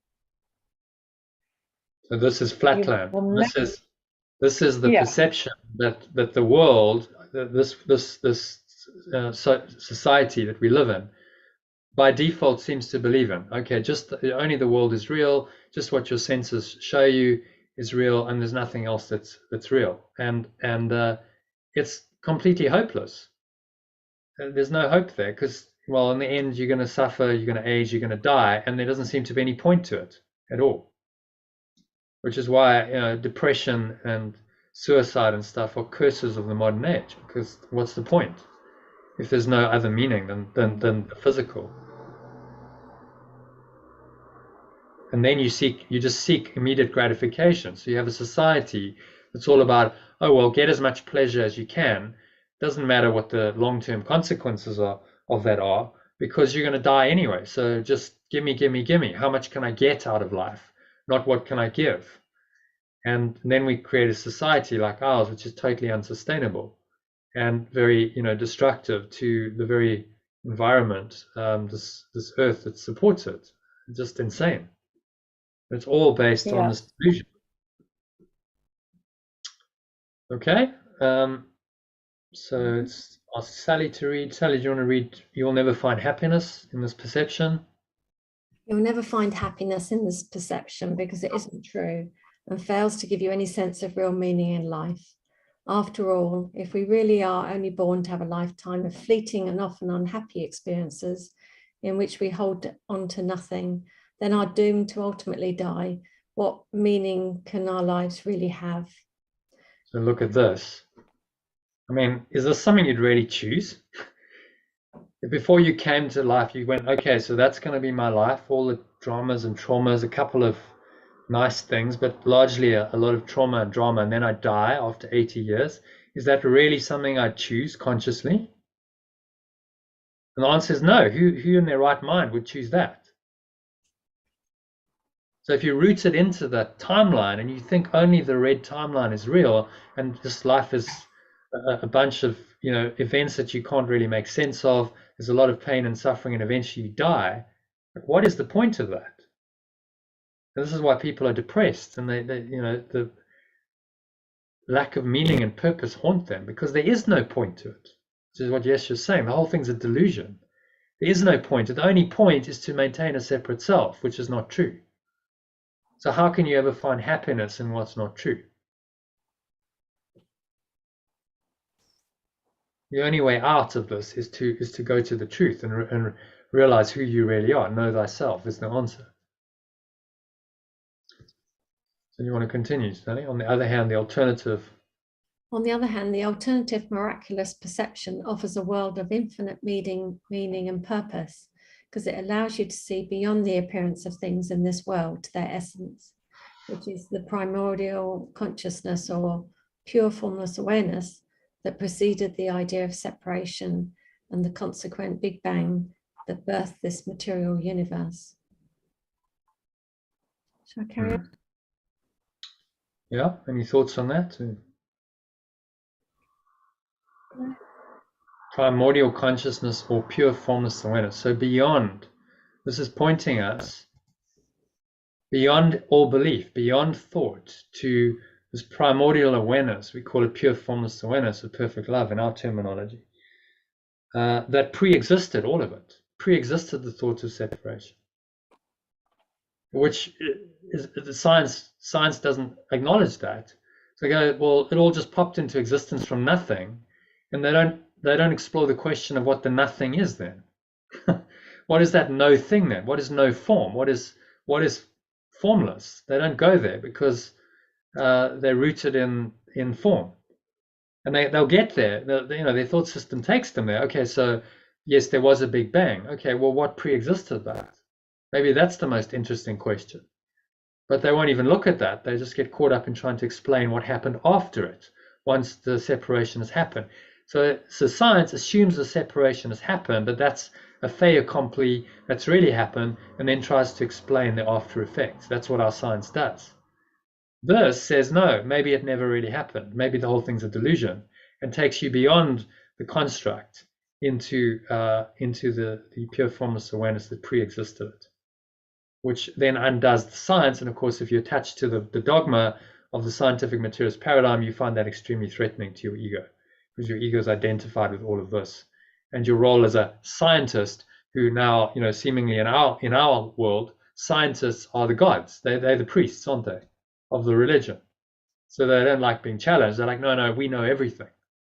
And this comes along and says, no, you actually don't know anything, because your whole belief system on which you think you know is false. Your knowledge is false. It's not true knowledge at all. Which is why there's so much resistance. Rupert Sheldrake, his TED talk was banned. Can you believe it? He did a talk where he spelled these out. Very, very erudite, and they banned it. It's like, how can you do that? He's just proposing a different theory, and they're going, this is pseudoscience. And you go like, I mean, surely, free, fair, open debate. And they also banned at the same event, they banned Graham Hancock's talk as well. Extraordinary. You're supposed to be like free and fair scientific inquiry, and then you ban something, you won't let people listen to it and make up their own minds. I mean, it's just, this can only be the ego. Okay, let me carry on. Where are we up to? This is an infinite. Eternal awareness. Yeah. This is an infinite eternal awareness that because it is eternal, still underlies all forms of matter and energy in this world. So if we choose to perceive everyone and everything in this awareness, these transformed perceptions are the miracles or corrections that show us this awareness is real and is the essence of everyone and everything in this world form. Before I came to this program, I thought everything was energy. And although that term still stands up, I now understand things. Everything is energy, but there's no thing. And now I know there's no thing. And this nothingness that I was always told just to avoid, you know, it's pointless, there's nothing there. Now nothingness is what I want. And that's quite bizarre. All those years of me saying everything's energy, nobody told me that just meant there's something beyond the thing. Well, energy is the projected thought of the ego. That's all it is. So it's the form. And then if you say that's all there is, you're lost in form. You think, okay, well, energy is it. But it's not. There's a presence and awareness before energy, pre-existing the Big Bang, that isn't energy. That's just awareness. You can't say pure formless awareness is energy. It's not. It's just the fundamental awareness. And there's no movement in it. Energy is moving all the time. You know, the projection is always moving, shifting. Quantum mechanics says, you know, you can't really say where something is and how fast it's moving at the same time. It's, you know, calls into question its reality. Is it really there? So it's all the movement. Everything energy is a projection. It's about movements. It's about change. Well, that's the world of the ego. That's false. What underlies that, the true awareness, which all the great teachers point to, is permanent, is the nothingness, the no-thingness. There is no movement, there is no form, there is no energy, there is no projection, because that's not required. It's just the awareness as it is, as it always has been. And so this is it's a transcendent teaching, transcends the world of energy, the world of form entirely, and points you back to that original source from which you came, from which everything originated and is still there. It's still the truth. This is just a massive distraction and delusion.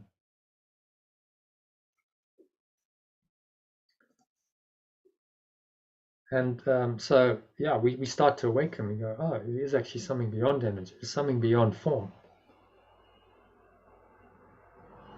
Okay, do you want to continue? Yeshua calls this miraculous vision of the world Christ's vision in A Course in Miracles, and says that it is essential to our true function in this world, which is to be happy while you're apparently here and prepare your mind to leave the world behind entirely. A process he calls salvation or at-one-ment, and we translate as awakening in our Course of Art of Letting Go, language for our translations of the Course in Miracles workbook and text.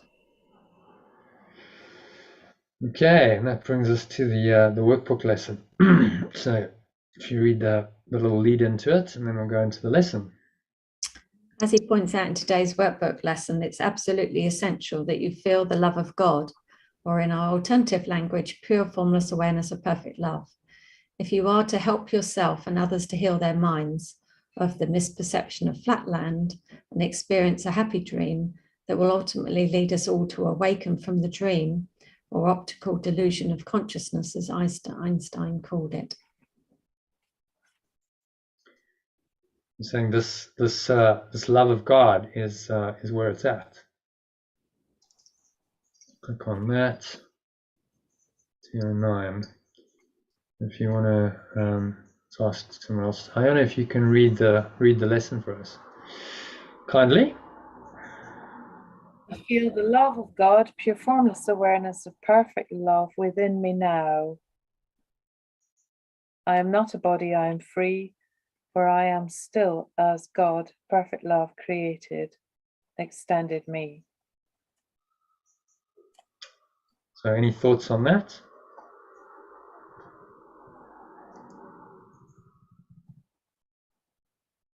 Let's go down here.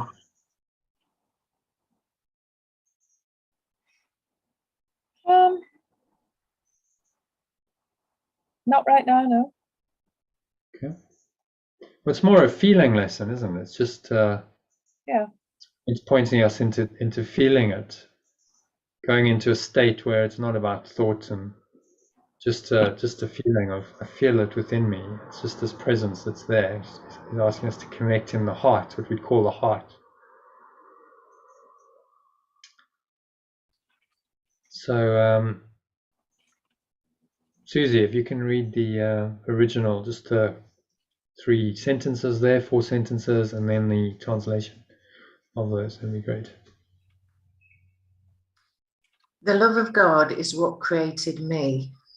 The love of God is everything I am.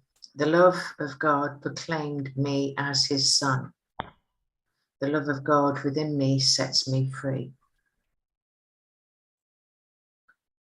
The pure, formless awareness of perfect love is what extended me. The pure, formless awareness of perfect love is everything I am. The pure, formless awareness of perfect love proclaimed me as its extension. The pure, formless awareness of perfect love within me sets me free. Okay, any thoughts on that or feelings coming up when you read that?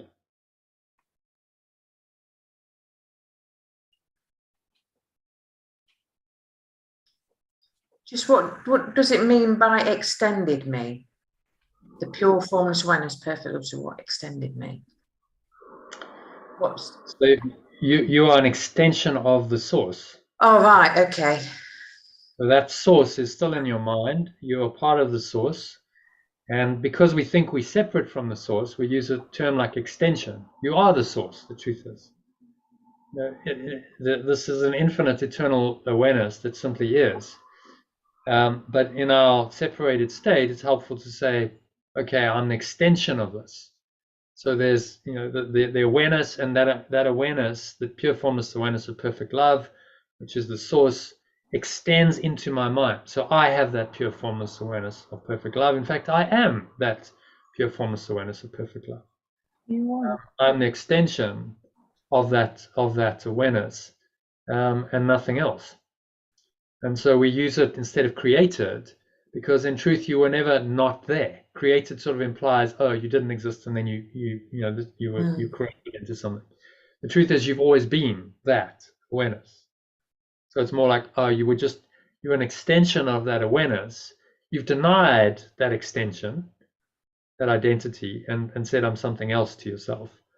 And now by using the words, you're allowing that presence to extend again into your mind and to recognize that it's still there, and that this is your true nature.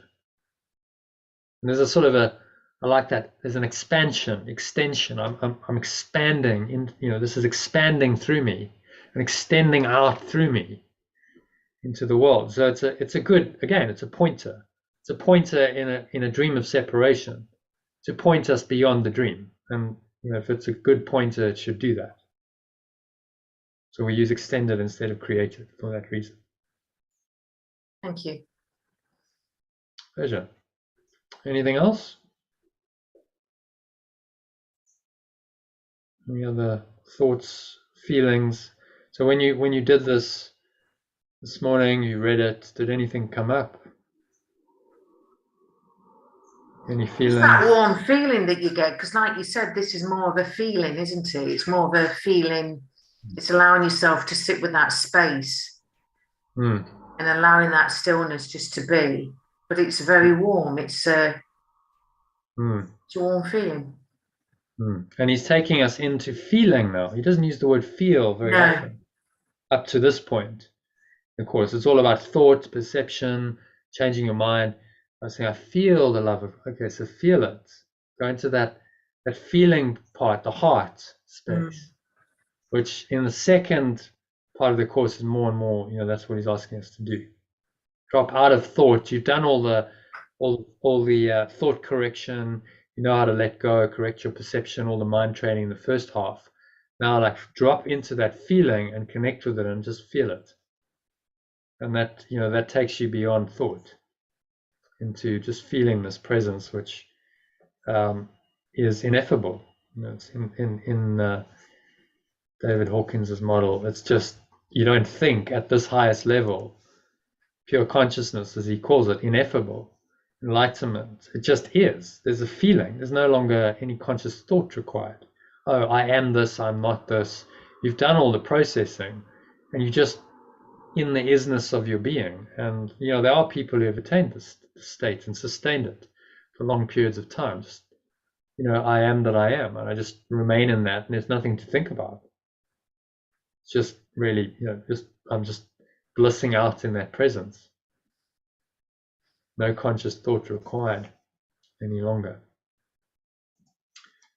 Okay, and then I'm not a body, I'm free, for I'm still as perfect love extended me. It's the same phrase we've been doing for the last 9 days. Anything else arise on that? Any other thoughts, different perceptions of it maybe? It's been a good one, really, that reminder, I'm not a body, because like I said last week, there were lots of things going off, and I had a lot of pain in my foot. But I was really grateful for these lessons, because it was constantly reminding me that I'm not a body. And yet, if I was going to focus on the pain in my foot, I would have just wanted to believe that I am the body. But it does feel like you're going insane, or it's not, you know, when you're trying to tell you, when you're trying to say, I Mm. just said in passing to my, oh, it's just my fault. Actually, it's not my fault. It's not the body. And I was going to go into conversation with him, and I thought best not to, really. Yeah. Yeah. You know, just I'm to. not a body. What do you mean? Okay. Yes, So now the whole unpacking. Okay. Well, I can't handle it on my own. I can't handle it talking to you about it. So let's just leave it be. But that's been really good. I am not, because I said like my foot for a few days last week, but I kept reminding myself I'm not a body. I am free. Yeah, and that's, you know, that's the purpose, as a reminder to use in temptation. So I'm not a body. I'm free of that. So it's taking you into the transcendent dimension. Immediately, I'm free in that pure formless awareness. For I'm still as perfect love, pure formless awareness extended me. And it's a reminder, you know, of your true self, your true nature. So then frames it. I like the way he does these reviews, because he puts it in a sandwich. It's like you've got this to start with, so that kind of sets you up for it. You're like, okay, yes, I remind myself, create some presence. Then within that presence you created, you now drop the main idea. So hopefully it goes a bit deeper in, sinking in, you know, because your mind is still and in a receptive state, it's going to go deeper, isn't it? That's the methodology. So calm the mind with the first thing, lead you into it, drop the idea in so it goes a bit deeper, have a little teaching about it to process it, to take you even deeper, and then finish the double-decker sandwich with the same thing. So you kind of sandwich the main filler with the sandwich, the bread that's going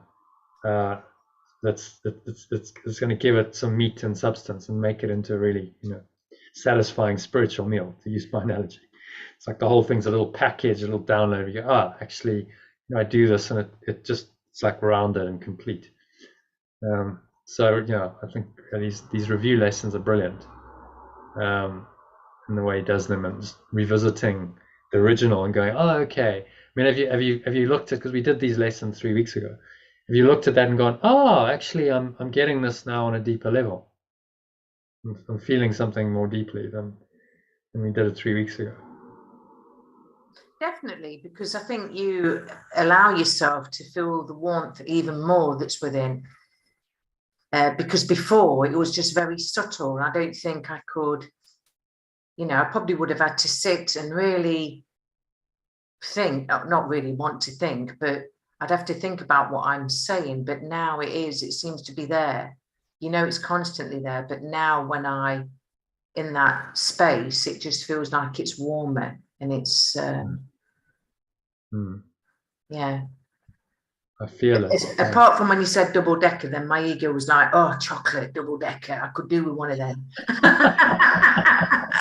So I'm aware of it all, and I'm like, whoa, whoa, whoa, don't say that. Yeah, personal desires. Yeah, But you recognize them and you go, okay, well, I can just let that go, because that's just yeah. Or coming in to tempt you to form. I want some chocolate. Remember, Elaine's kind of, I want chocolate, and it doesn't matter, so the ego then comes up with a desire to go, actually, no, you're not pure formless awareness, perfect love. You desire something else in form, and that moves you away from the pure formless awareness, doesn't it? because it's so great to distract you. You just like Oh. that. You're talking about this beautiful sentence, and I'm just thinking, oh my gosh, double decker. Oh, I could eat one of them now. And notice how it uses the body and sensory perception to do that. Yeah. Because now that feeling of sensation, want, intense chocolate's intense sensation in your mouth. That feeling of want seems to have dissipated to, oh, I'm hungry. I'm really, really hungry. So that's really good. I like that, Johnny. Okay, so any other thoughts? Otherwise, shall we go into a meditation on this? Everyone up for that?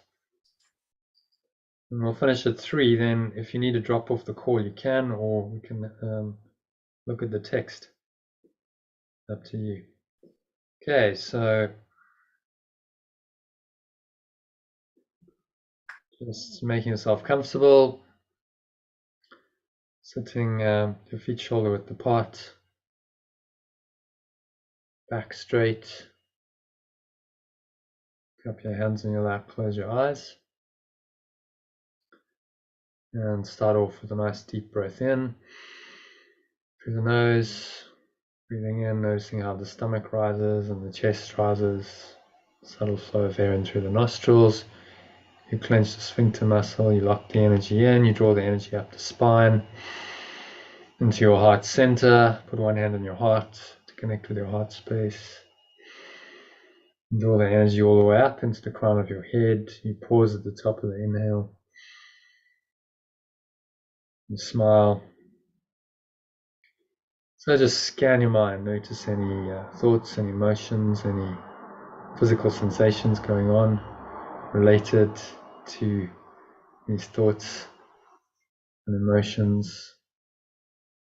Just observe them and be willing just to release them with the help of your breath. And today's lesson, say, I'm not a body, I'm free, for I'm still as perfect love extended me right now, so these thoughts and emotions cannot be the truth. And so you exhale out through the mouth, just releasing them, and then go into the nothingness that they really are, blowing them out like dark clouds, leaving you. Pull the lower stomach into the spine, expel the last remaining air out. And so the energy you raised up into the crown of your head has subsided back down the front channel, your body coming to rest in your lower stomach and groin. And just rest here for a few moments in the peace and the stillness. Into that peace and stillness, quiet, empty, spacious awareness in your mind. Just drop today's idea. Say, I feel the love of God, or I feel the pure formless awareness of perfect love within me now, and then just feel into this for a few moments. If you need to breathe again, just breathe in and out through your nose. Deep, slow, calm, rhythmical breaths. Just observe the breath. Allow the breath to open you to this awareness, into this feeling. And then you drop your awareness down into your heart. Breathe in and say, I feel this love, pure formless awareness of perfect love within me now.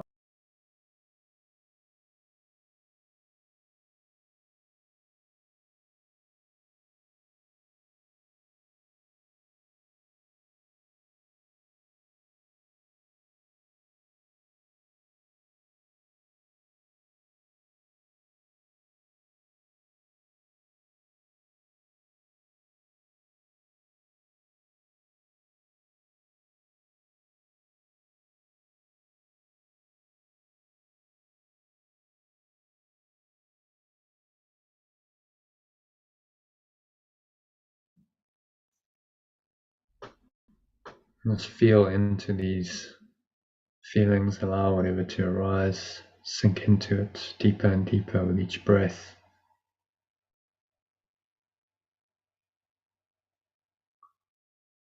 As you listen to short commentary, so the pure formless awareness of perfect love is what extended me. Speak the words to yourself in your mind as I say them. I said in the first person. Pure formless awareness of perfect love is everything I am. Feel comprehensive nature of this statement. This is who you are, everything you are. The I am presence that you are. Pure formless awareness of perfect love. Claim me as its extension. I'm its extension forever. I am this awareness. And this awareness, the pure formless awareness of perfect love within me, sets me free from all the ego's mad thoughts and ideas, all the pain and the misery and the suffering and the sickness and the death the ego has invented. This awareness frees me from it all. And I can experience that freedom right now. I am not a body. I am free. Sometime in the past or future, right now, feel that freedom, drop into it, sink into it, allow this expansive awareness to extend through you, encompassing your whole being. Every thought, every feeling is now governed by this awareness. You are in this awareness. You are this awareness. So I am the pure formless awareness of perfect love, as I was extended to be. I'm still as this pure formless awareness of perfect love extended me.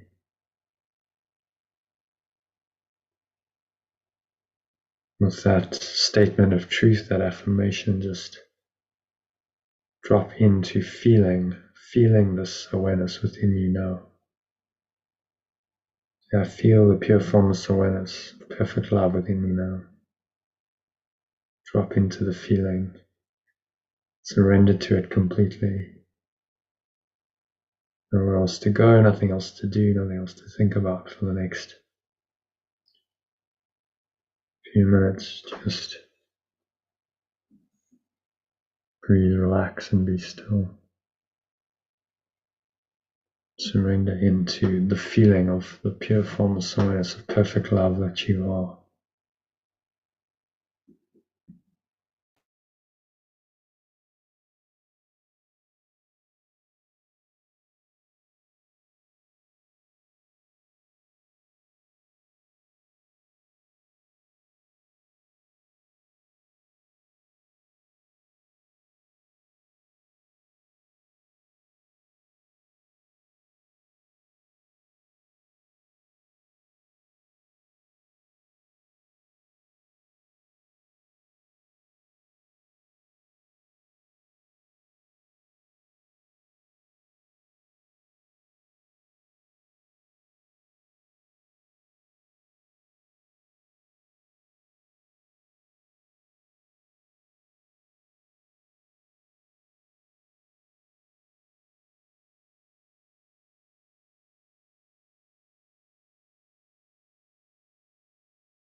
And when any thoughts arise that seem to disturb this deep peace, I'll observe them casually and just look at them and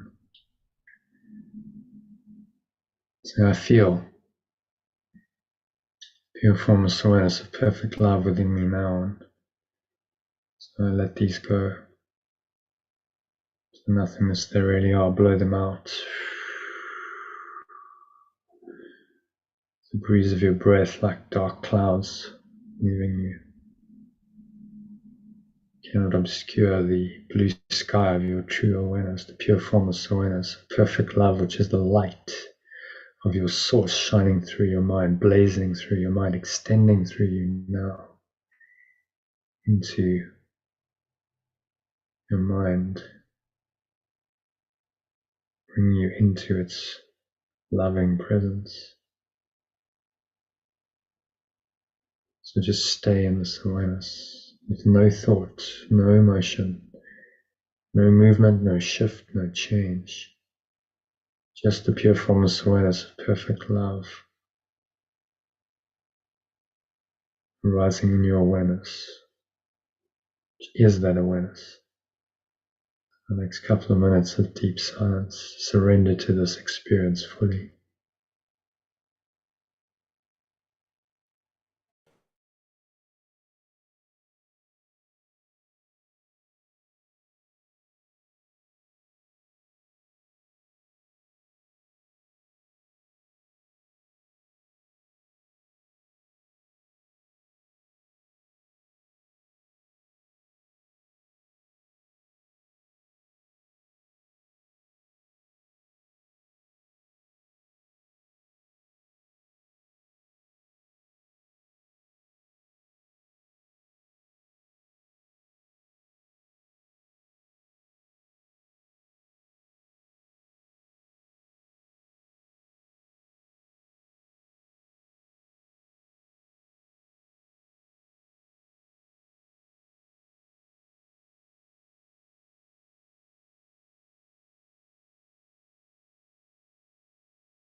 So just gently coming back, awareness of the body and the breath and the senses and the world. And on the count of 3, you're going to open your eyes. So 1, just breathing in, noticing how the stomach rises and the chest rises, and the subtle flow of air in through the nostrils, and the energy rising up the spine. You can give your sphincter muscle a little clench. Feel the energy in your heart center. Put one hand on your heart.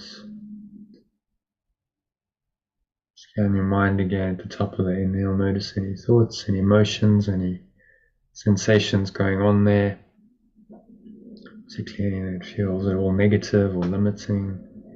contracted or constricted, and remind yourself that you feel the pure formless awareness of perfect love within you now. Say, I feel the pure formless awareness of perfect love within me now. And I exhale, let it go. And just drop your attention down from the head to the heart. As you exhale, you feel the energy subsiding back down the front channel. Come to rest in your heart space. Just feel the love in your heart. Resides there for a few moments. On the count of 2, in that still presence of love, observe what else is going on. Maybe notice the weight of your body pressing down into the chair, what you're feeling and touching. Breathe in again. Maybe there's a subtle smell in your nose, maybe a taste in your mouth. Notice that. And notice what you're hearing in the surrounding environment. Just noticing all these things from this very still, calm, and surrendered state. Without judgment, without interpretation. There's just the pure formless awareness of perfect love that's underlying all of your sense perceptions. So you're going to stay rooted in this awareness, stay anchored in this for the rest of the afternoon and evening. So it is said, and so it is done. So 3, count to 3, open your eyes. Just take a moment to look around, observing the world around you, various objects in the room. Let your eyes rest randomly on any object for a few seconds. Notice the peace that underlies your perception. You don't have to name the object, label it, judge it in any way. Just feel this peaceful awareness that you felt with your eyes closed is still there. Then look at another object and notice that peaceful awareness, that same awareness is there. It's the identical awareness. Nothing's really changed. Irrespective of what you perceive with the body's eyes and senses, that awareness remains. So you're training your mind that only that awareness is true, and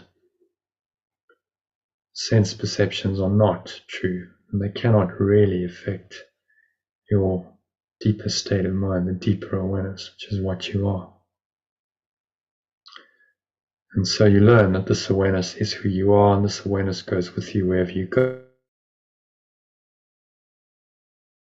It's always with you. You can never be apart from it, and it becomes the default operating system within which all of your perceptions and your thoughts and your emotions now arise. And that is the enlightened way of living that Yeshua is training us for.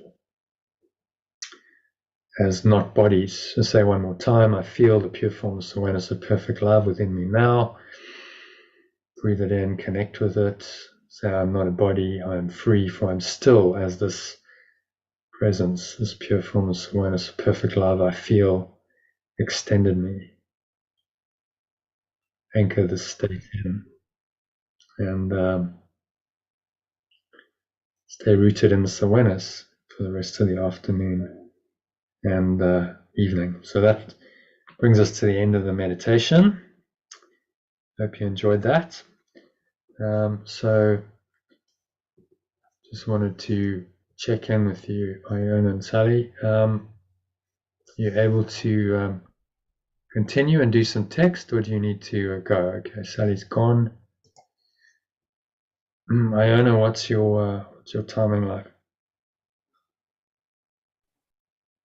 30 minutes. Okay, let me just, can we take a 2-minute break? I just need to call Deborah, see what's going on. Sure. That should be fine. And Okay, yeah, I'll go and have a cup of coffee. All right. Yeah. Okay, I'll see you now.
All right.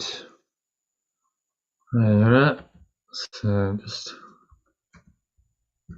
getting this already. Okay. Give me another minute.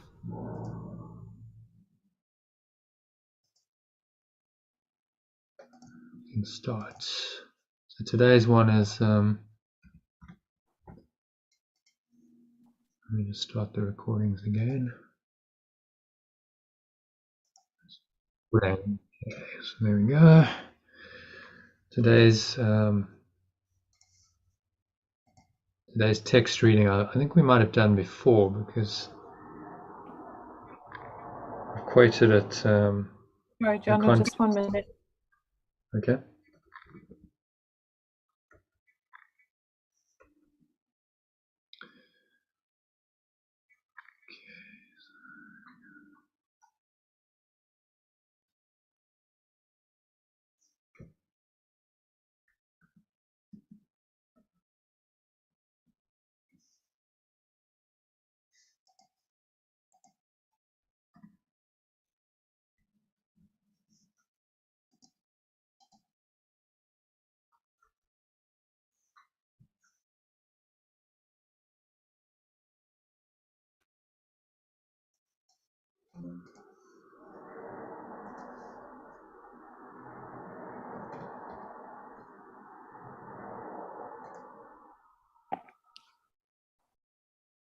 Okay.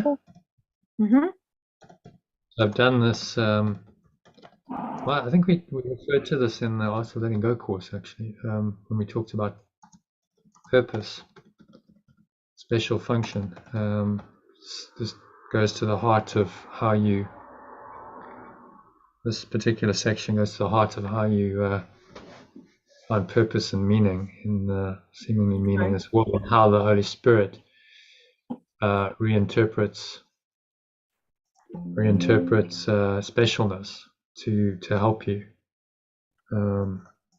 So it's a good one, and it's not too long, so we might get through some of it. I might also have to go in half an hour, but I could stay if you want to finish it. So is it the special function? Yeah. Okay. So section 6 of chapter 25, called the special function. So let's just see. And spirit, definitely Holy Spirit. I'm just doing some global replacements, so save a bit of time.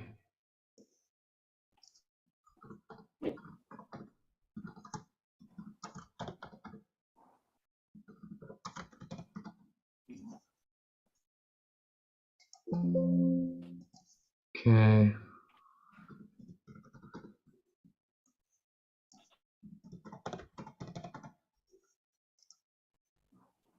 Okay, so that's probably good enough.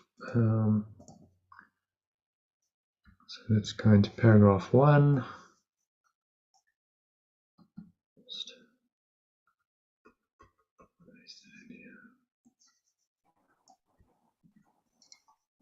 Okay,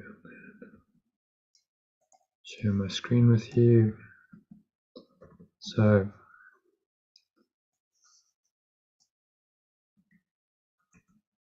let me know if you can see this.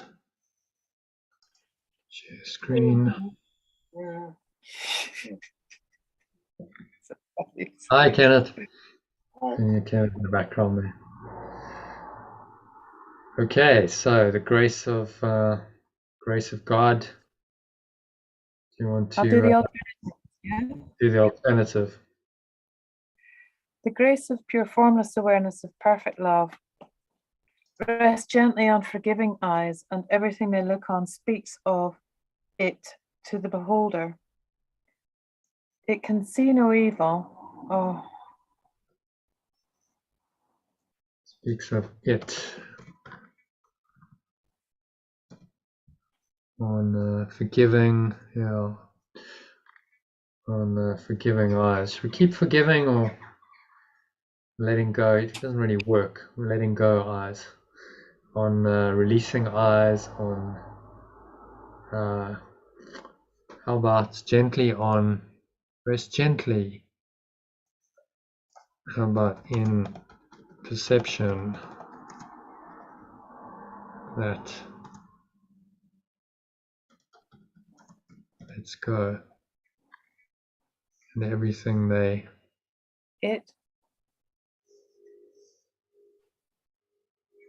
gently in perception that lets go, and everything they look on speaks of it to the beholder, and everything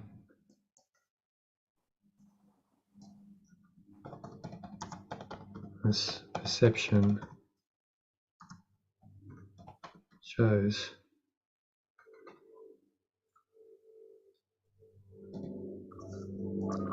gently in perception that lets go, and everything this perception shows speaks of it to the perceiver. How about that?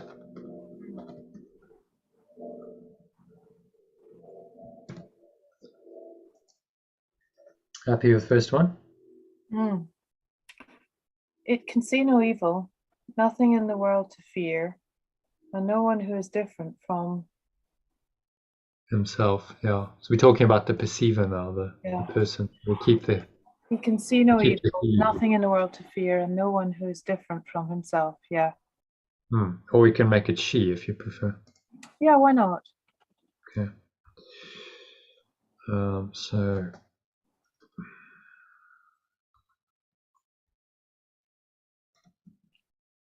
Okay, she can see no evil, nothing in the world to fear, no one is different from herself. And as she loves them, so she looks upon herself with love and gentleness. Yeah.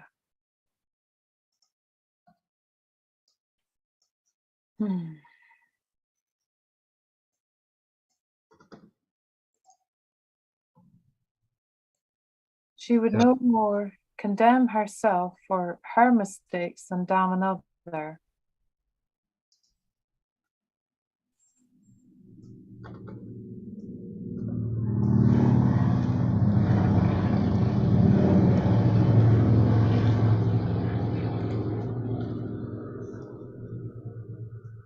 She is not an arbiter of vengeance, nor a punisher of sin.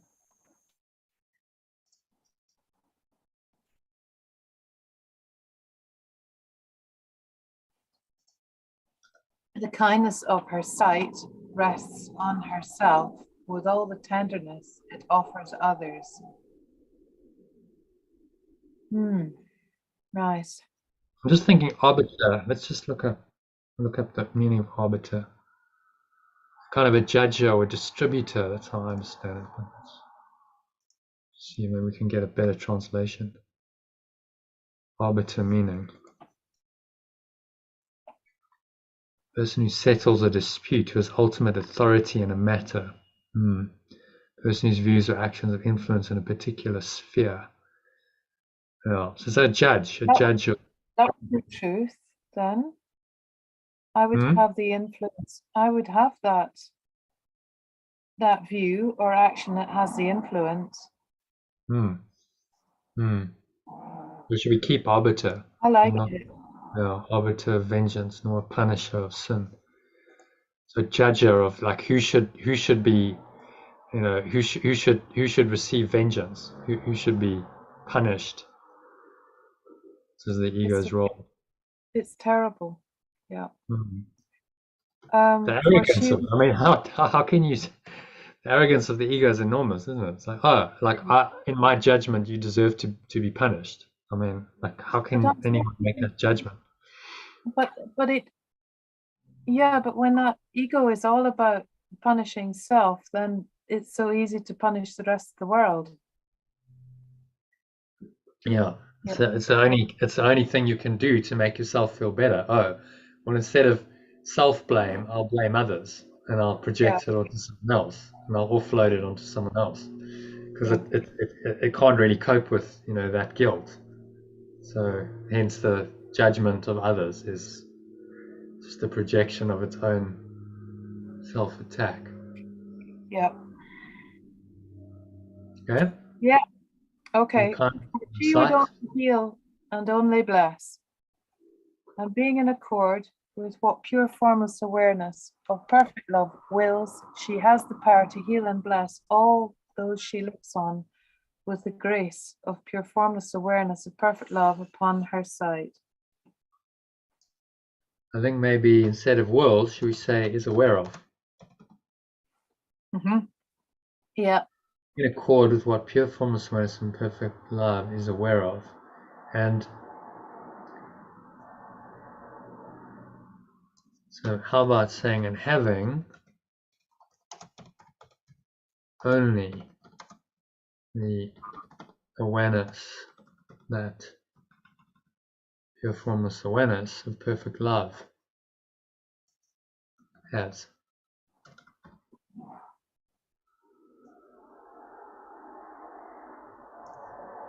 How about that? Do you think that's a better than the original? The awareness. So instead of being in accord with the will, What about what? Maybe only the awareness of pure formless awareness of perfect love. No. having only the awareness, well, it could work. Being in accord, having only the awareness of pure formless awareness of perfect love, then we've got two ofs. So I think maybe just keep it as having only the awareness that pure formless awareness of perfect love has, rather than being in accord with the word of God. I think that's more direct, don't you think? Pointed to like, I have only that awareness of the situation. Yep. She has the. Just do it quietly. She has the power to heal and bless all those she looks on with the grace of pure formless awareness of perfect love upon her side.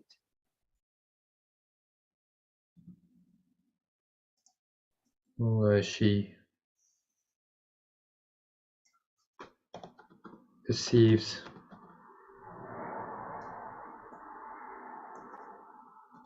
the grace of pure formless awareness of perfect love blessing her perception. How about that?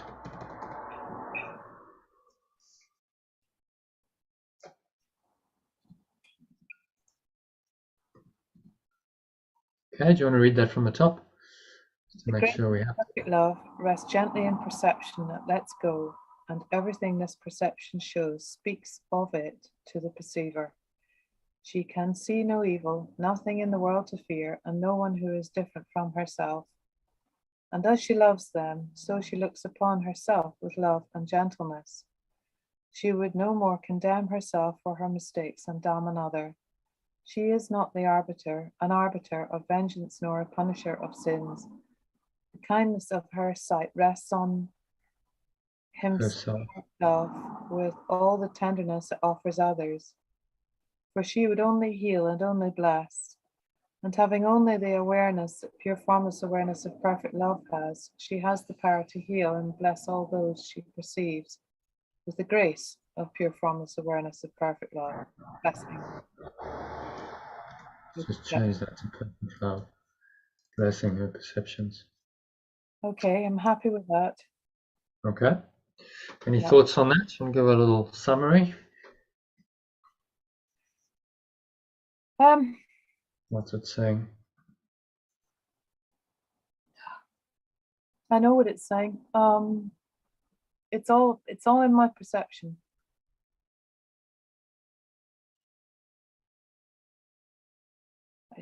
When I rest in the grace of perfect love, I can see only perfect love. In everything and everybody. Yeah. So my perceptions are informed by this awareness.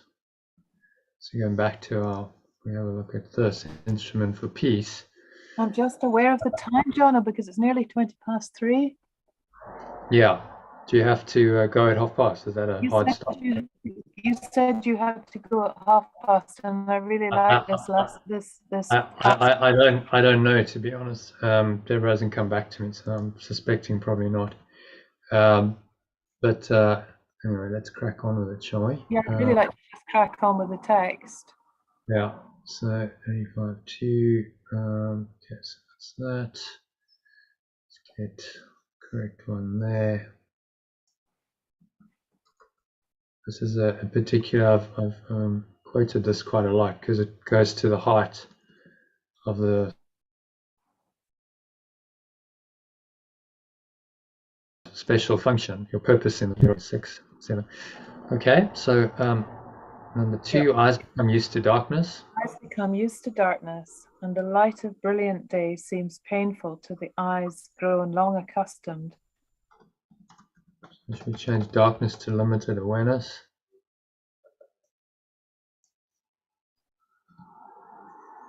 And we can say perception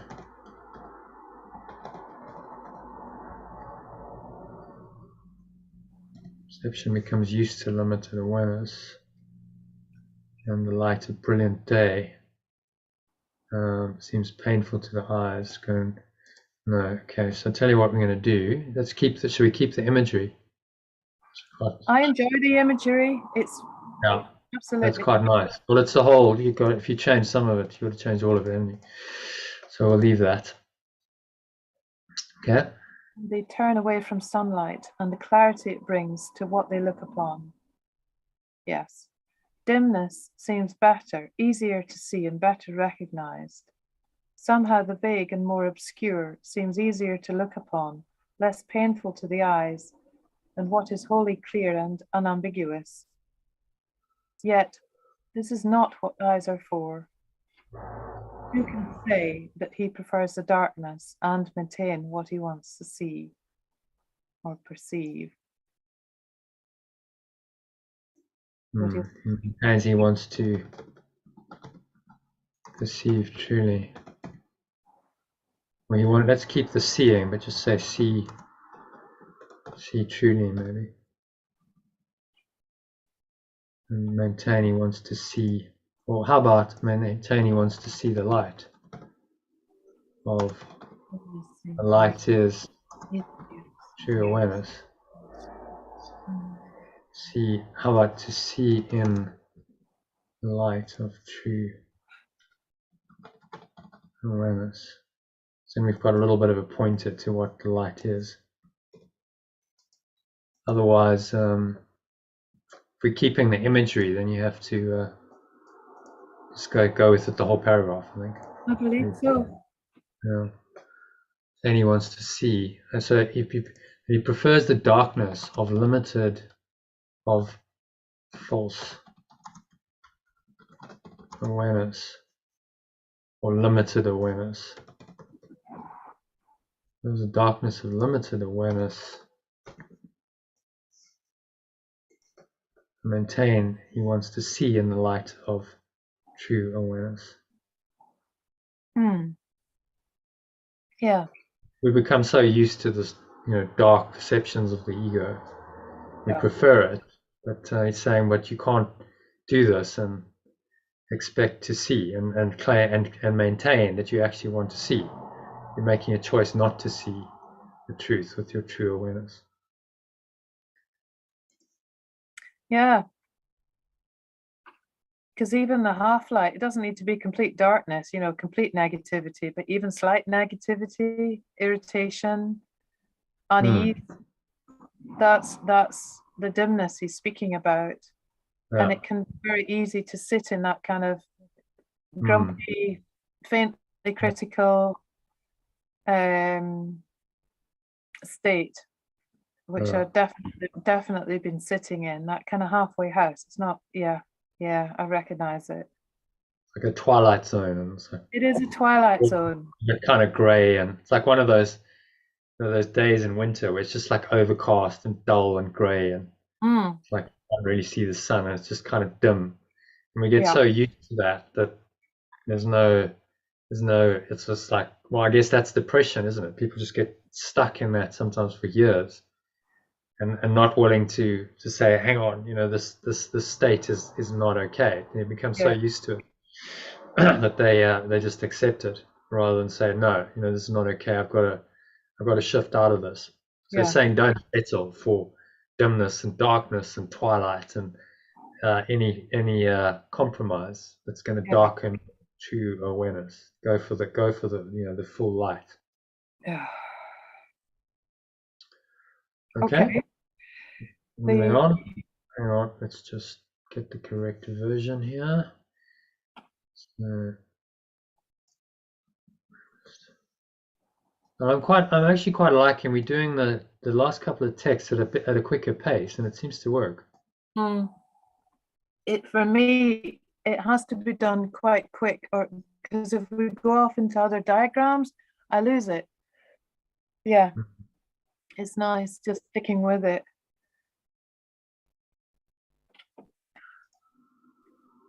Just kind of keep the pace up. So yeah, but I think that's maybe what did Sue and John, and they were just like it's taking too long and it's too tedious. Yeah. If you have a sort of time limit, it kind of means you crack on a bit. Actually, hang on, that's the wrong one. Well, I probably don't have a time limit today, but you do. So, okay, so there's number 3.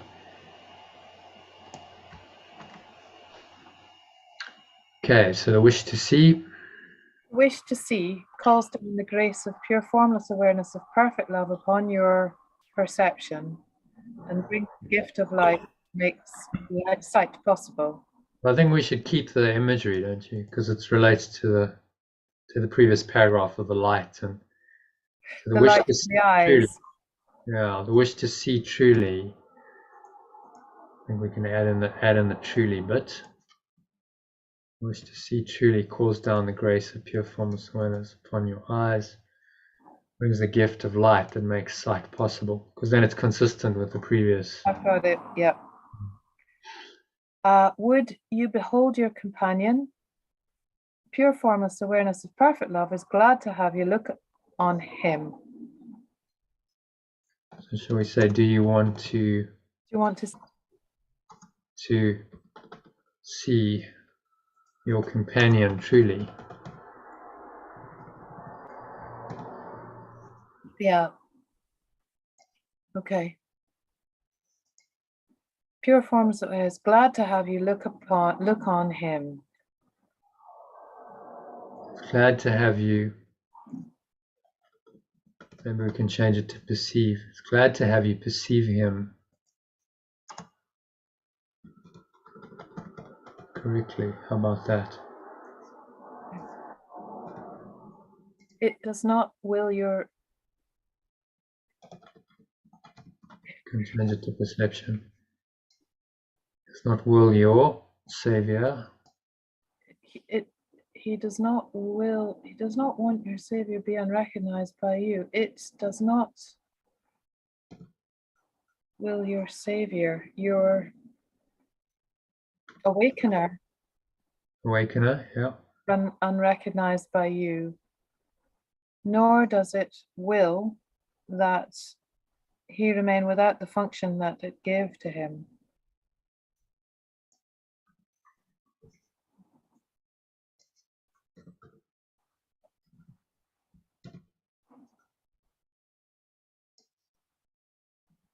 So we keep the she going. She remain out the function that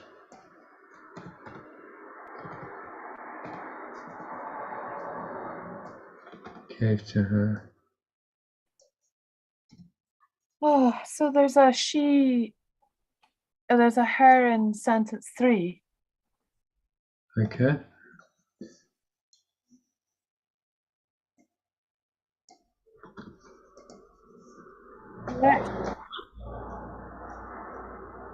Oh, big noise. Let her be no more lone. Oh, hang on, where's it go? Let her no more be lonely, or be lonely no more. For the lonely ones are those who see no function in the world for them to fill, no place where they are needed, and no aim which only they can perfectly fulfill.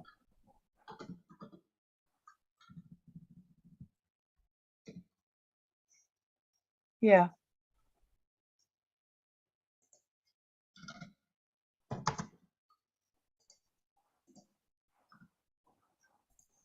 Yeah. So the sort of meaningless, purposeless existence of the ego, where you just don't think, and you would really, well, the ego tries to give you false purposes, and special relationships, and whatever worldly goals you pursue. But unless it's based on truth, you will be lonely, and you will feel like life is a bit meaningless and pointless. Hmm. So now he's leading into the special function. So what's he saying in summary in that paragraph?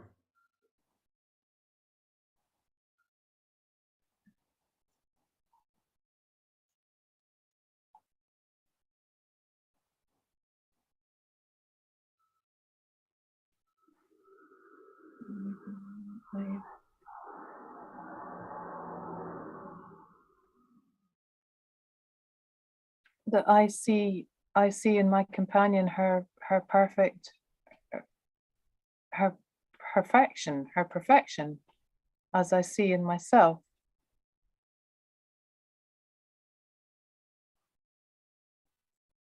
Yeah. And then leading into the special function, he's saying, actually, we all have a function here. The only ones are those who perceive no function in the world for them to fill. So even here, although it's an illusion, you have a function to fulfill, and only you can perfectly fulfill that.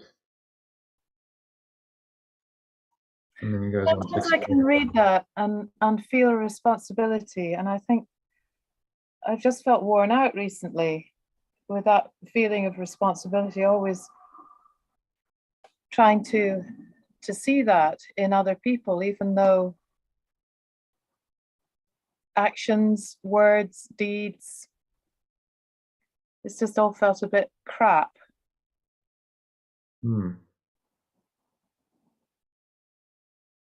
Yeah. Well, the difficulty to maintain that, when you're tempted and someone's displaying the opposite, this is the difficulty we all face. Yeah. So often we're seeing what's not pure formless awareness of perfect love, and we see the opposite, and that seems to be the reality, and it tempts us to believe in it. So, look, this is real.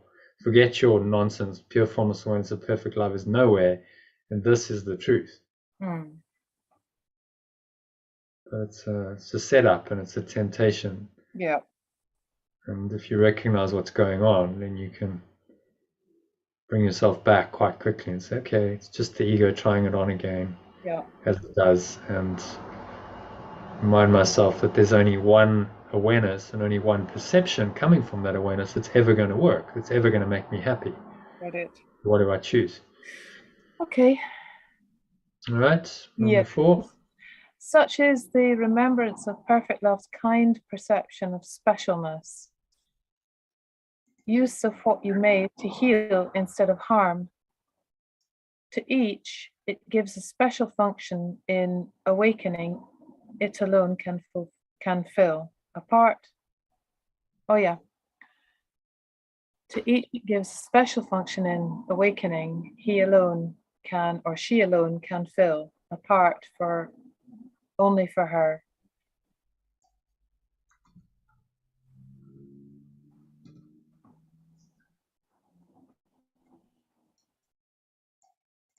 She alone.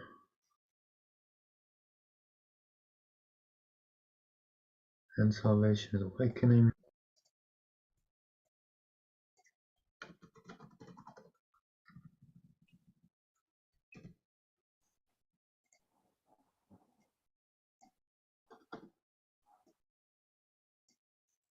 So that's interesting, because it's saying, well, only you can fulfill your part in the plan perfectly, because you have a unique personality, identity, a life going on here, and so your part is to use that life to awaken you and others, and no one else can do that. So this is the kind perception of specialness. It's like, okay, well, all of the special stuff you've made is becomes the special function in awakening for you, that only you can fulfill, because only you are you. There's no other identical person in the whole world who has, your name, your identity, your life circumstances. Each person is unique in that sense. Yeah. So this is the kindest perception of specialness that the Holy Spirit can have. Yeah.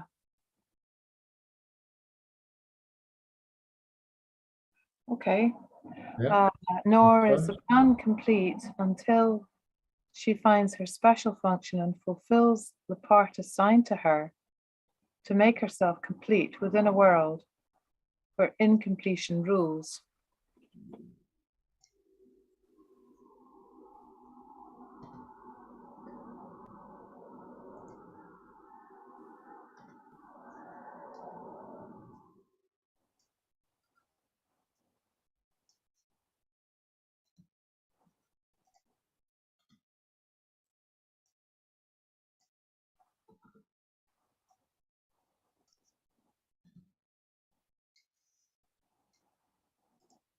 Maybe we'll say where incompletion seems to rule, because it doesn't actually. Okay, so what's he saying there in essence?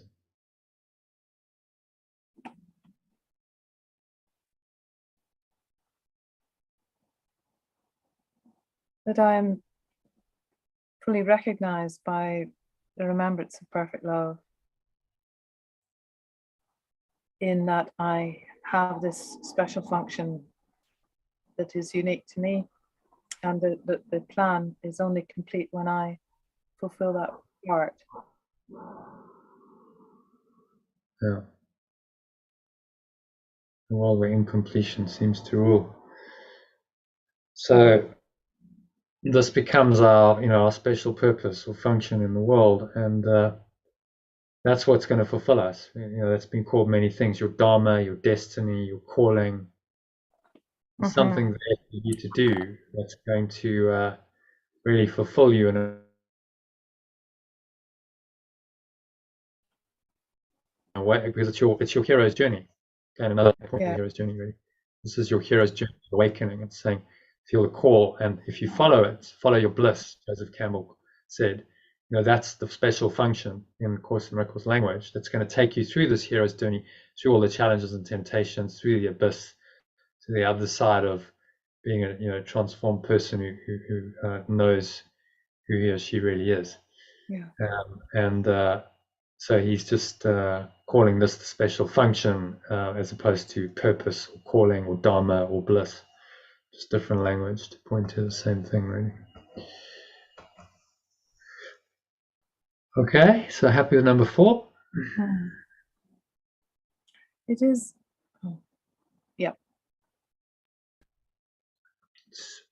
Swiftly on to number 5.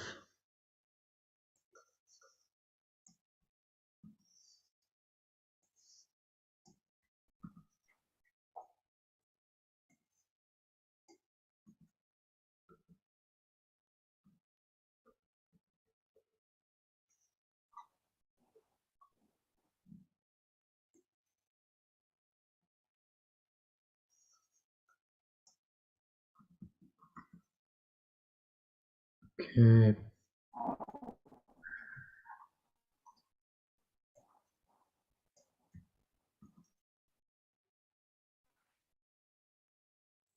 Okay, it is no sacrifice that your companion. All right. Yeah. There we go. Sorry, I'm jumping around, but there's no sacrifice that you're. Yeah, it is no sacrifice that you're. No, hang on. That's not the one. No, the wrong one. It's where the loss what of have I God. just done? There it is. There it is. Okay. Here.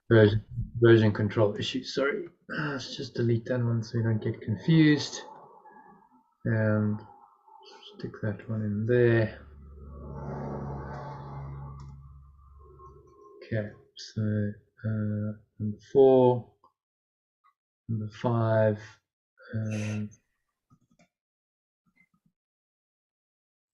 Here where the laws of pure formless awareness of perfect love. Yeah, do you want to read that? Okay, I'm going to make this my last one. Here, where the laws of pure formless awareness of perfect love do not prevail in perfect form, can she yet do one perfect thing and make one perfect choice? And by this act of special faithfulness to one perceived as other than herself, she learns the gift that was given to herself, and so they must be one.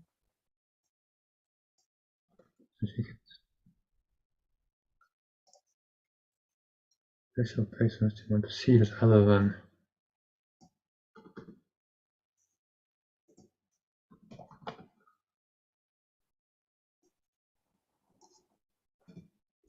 herself.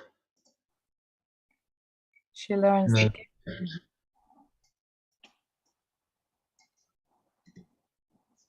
She learns the gift was given to herself, and so they must be one.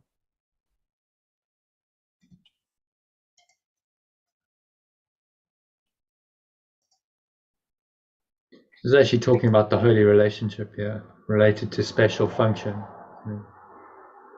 Okay. Letting go is the only function meaningful in time.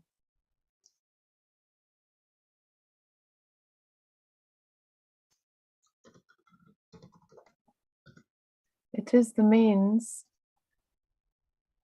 the remembrance of perfect love uses to translate specialness from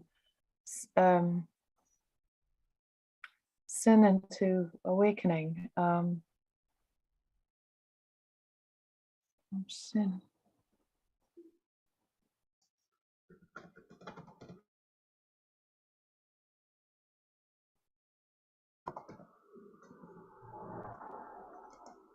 Yeah, so specialness and sin are normally associated, because specialness confirms in your mind that you're separate, and that the sin of destroying love is really real. And it's taking that specialness, your unique identity, personality, life circumstances, transforming it into a purpose that will take you out of the dream of sin and awaken you, which is rather ingenious, really. And the Holy Spirit is quite amazing.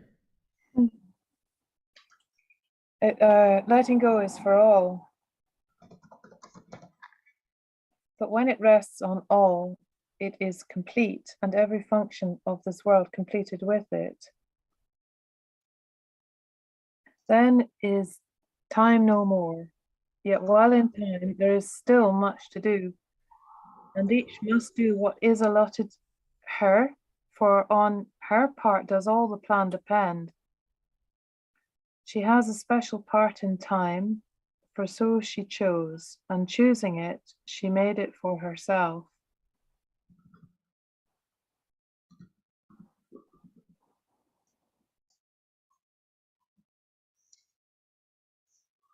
On her part does all the plan does depend.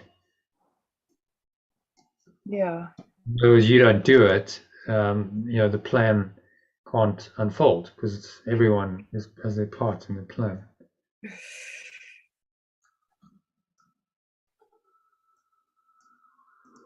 So there's a kind of responsibility. That's but what I mean. It's not a heavy, it's an inspired, he's calling us to a life of inspiration, saying this is the only thing, your special function is the only thing that's going to inspire you. It's going to bring you any kind of meaning, purpose, happiness, peace in this world. Yeah. Nothing else is going to work.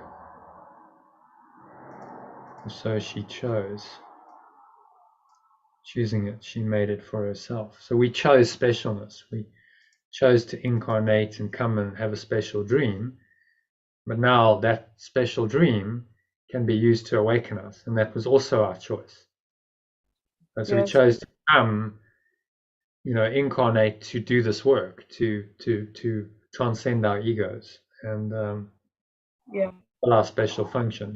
That's the true purpose and meaning of our lives. And when we recognize that, then we find our purpose, our dharma, our meaning, our flow.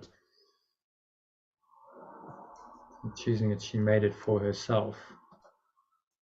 So he's not saying at all that God created this. We were put here by God to learn lessons. We did it to ourselves. But this reinterpretation of what we've done is the kindest, is the Holy Spirit's kind perception of the specialness we made and of our lives, and say, well, okay, it's a delusion and you're dreaming, but at least dream a dream of awakening, dream a happy dream, because this is the only purpose of the dream. Right.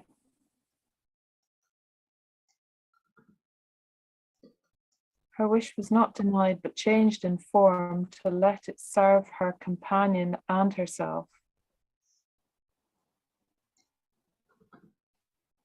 And thus become a means to save instead of lose.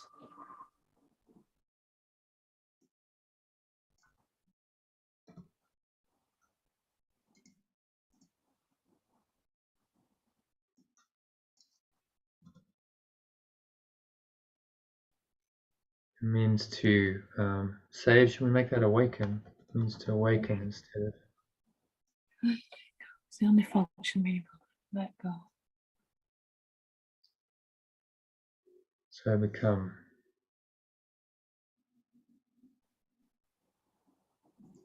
Means to awaken instead of lose.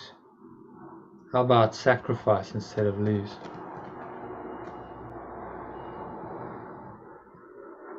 Yeah. Awaken.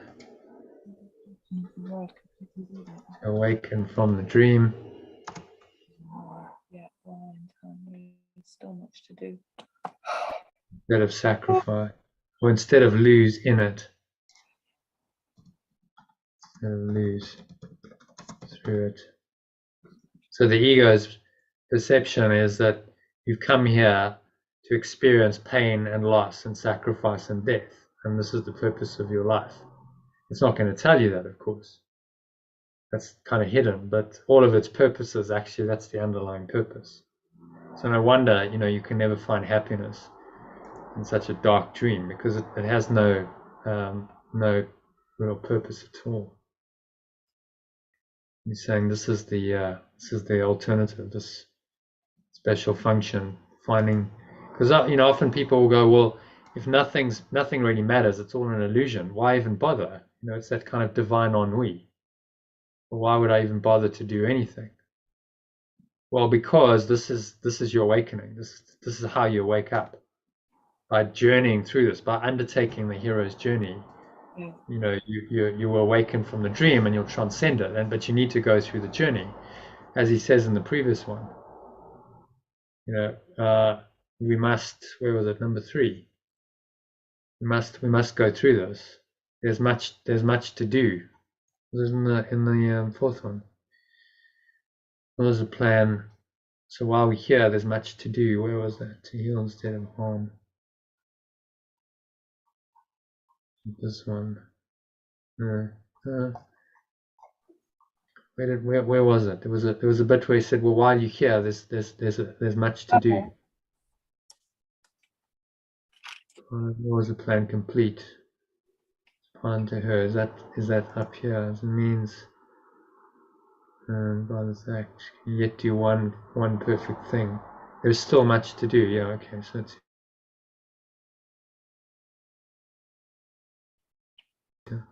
still just like a special part.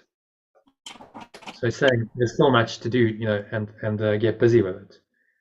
The time is not now. Is not to just bliss out. That might come in future, but there's much to do in this awakening process. So get on with it.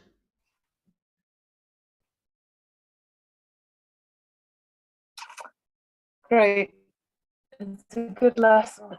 I mean, it's, what do you call it? It's a good chapter. It's a good part of the chapter. It's a good, I like this special function teaching. Yeah.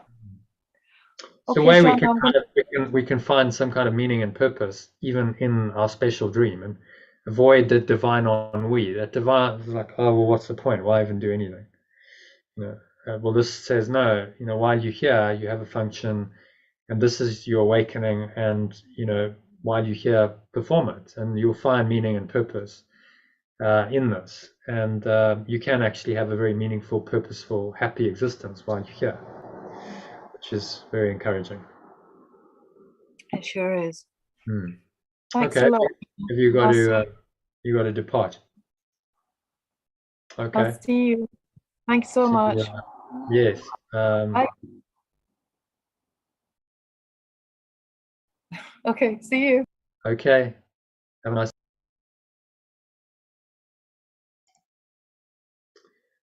Okay, so let's finish this. Salvation is no more than a reminder. So awakening is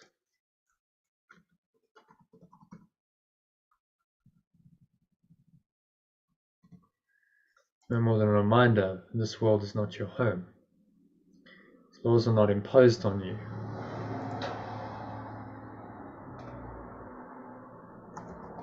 And its values are not yours. So we think that the laws of the world are imposed upon us, but they're just beliefs, and we can choose to believe them or not. Nothing that you think you see in it is really there at all. Nothing you think you perceive.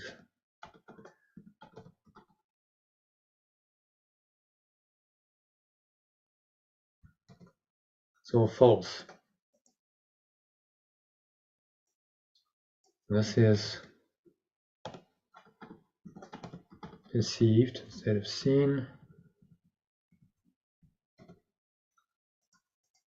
and understood as each one takes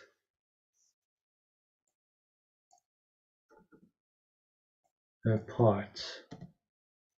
And its undoing as she did in making it. So we made it up, we misperceived, we believed in a false thought system, created this illusory matrix, and now our part is to undo it. And this is our purpose, special function. So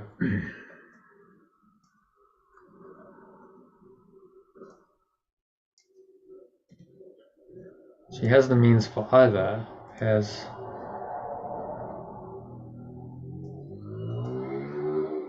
she always did. Specialness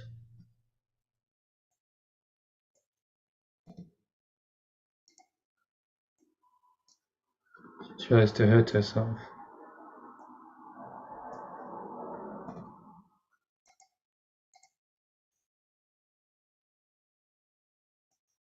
Pure formless awareness of perfect love.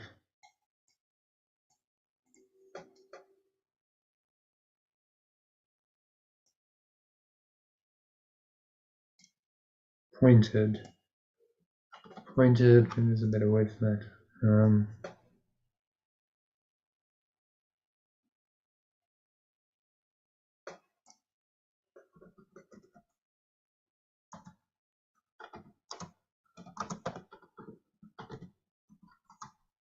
Ask her to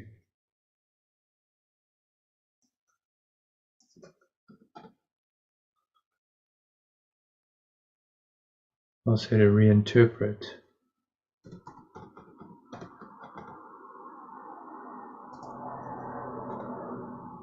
the specialness she chose to hurt herself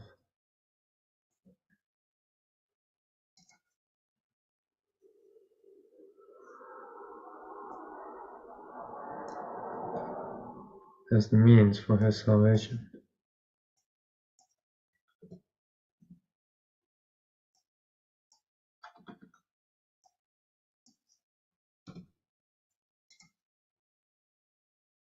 She has the means for either, as she always did. Pure formless awareness of perfect love asks her to reinterpret the specialness she chose to hurt herself as the means for her salvation from the very instant that the choice was made.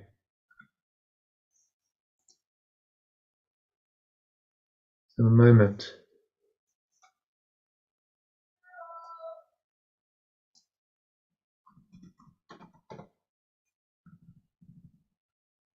the very moment that the choice was made.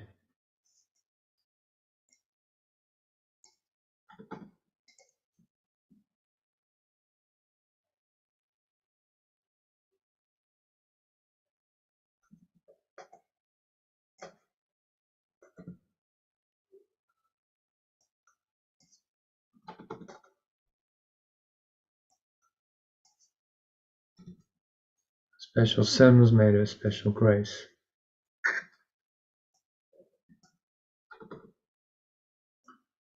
Her special love, special hate,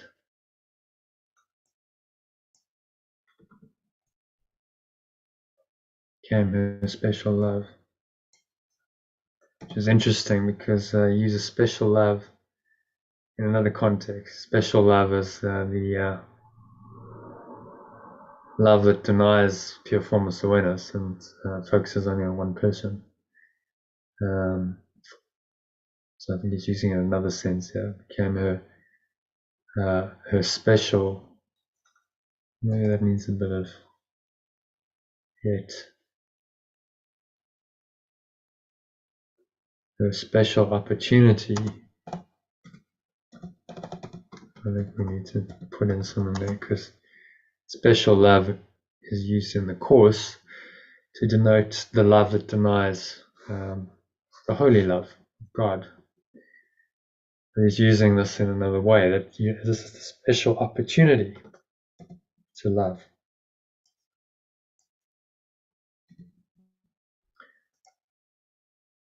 Special hate became a special opportunity to learn love. That's what he means. So I'll read it from the top. So awakening is no more than a reminder this world is not your home. Its laws are not imposed on you and its values are not yours. And nothing that you think you perceive in it is really there at all. As is perceived and understood, as each one takes her part in its undoing, as she did in making it. She has the means for either, as she always did. So we have a choice. This is how we perceive it. We made it from a false thought. Now we perceive it as true, but we can change our minds and perceive it differently. And we always had that choice. So pure formless awareness of perfect love asks her to reinterpret the specialness she chose to hurt herself as the means for her salvation.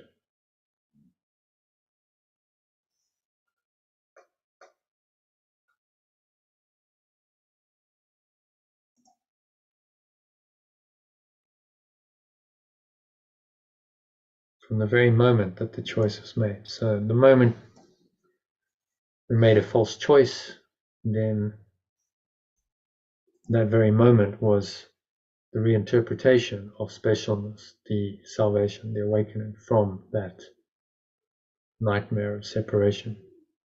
So a special sin, I think I've really sinned, I've really separated from God, and then we have special ways that plays out in our lives.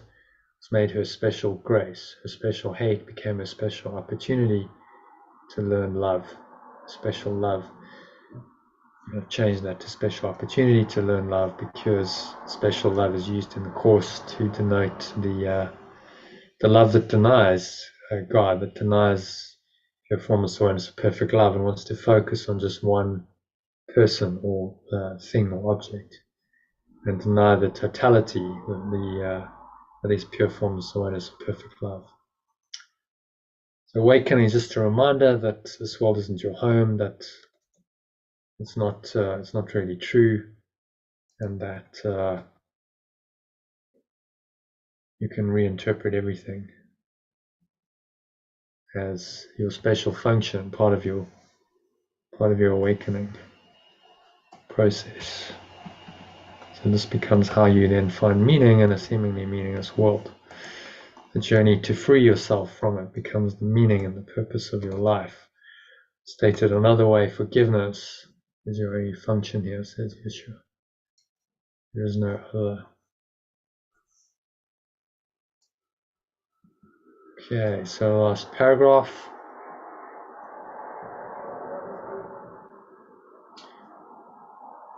So the remembrance of perfect love, Holy Spirit needs your special function.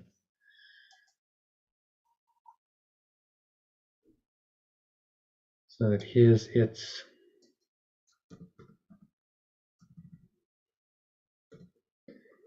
may be fulfilled.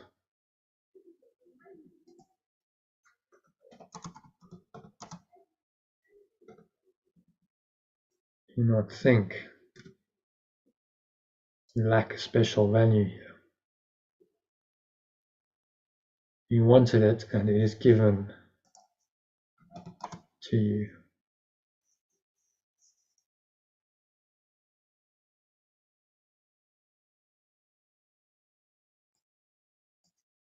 So we came here for that purpose, part of our specialness, and so it is given to us. We all have a special function in the dream, which is to now awaken ourselves and others from the dream.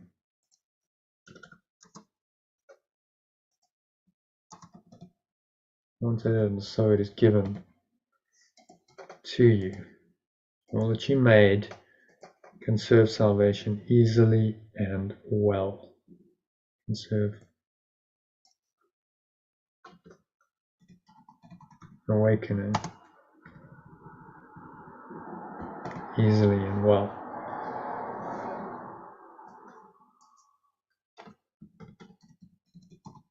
Extension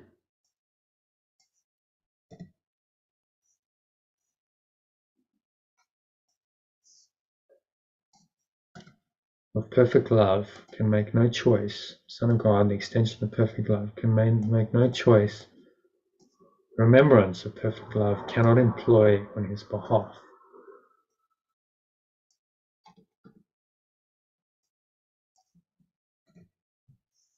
Not against herself. So even though we're in this construct of specialness, we have special talents, abilities, we have our own unique life circumstances. The Holy Spirit can interpret that, reinterpret that, and use it for this one purpose of awakening. Only in darkness or limited awareness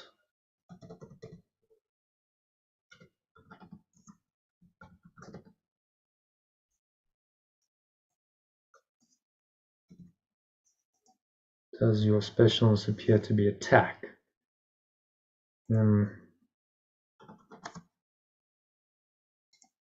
Light of true awareness,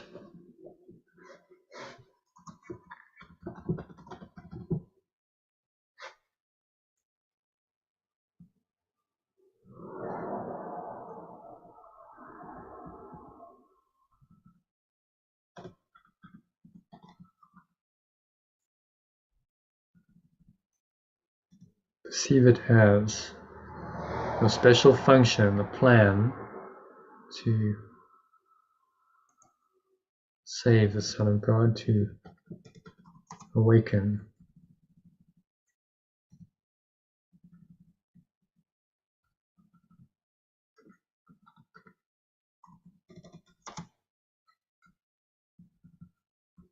Extension of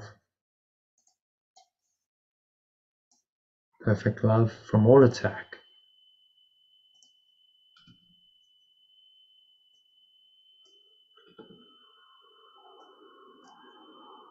And let her understand that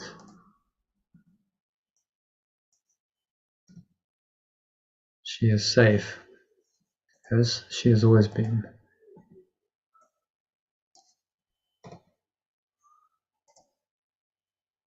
She's always been and will remain in time and in eternity alike. So we are safe in time because we are the eternal self that cannot be threatened, that is invulnerable. It doesn't matter what happens in time. Our true awareness is still there. God is with us always. So this is the function, realizing this function given you for your companion. Take it gently then from your companion's hand. And let salvation be perfectly fulfilled in you. So he's relating this to the special relationship again, saying our companions,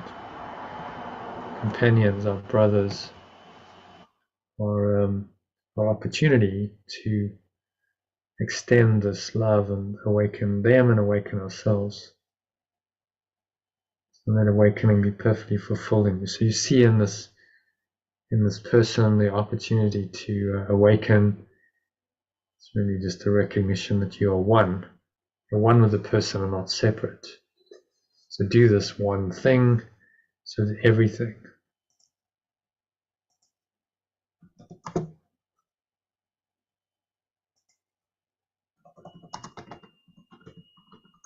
To receive. Do this one thing.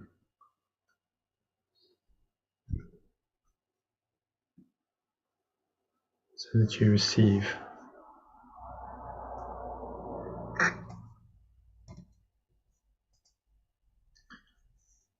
He's saying all the riches, all the abundance is there if you will simply see that your companion is your savior, is your awakener.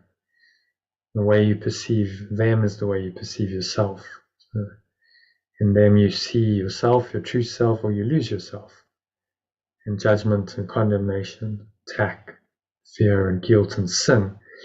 If you want to perceive that in them, then those are the thoughts and emotions that are going to dominate your mind. If you're willing to let those go, take it from your companion's hand,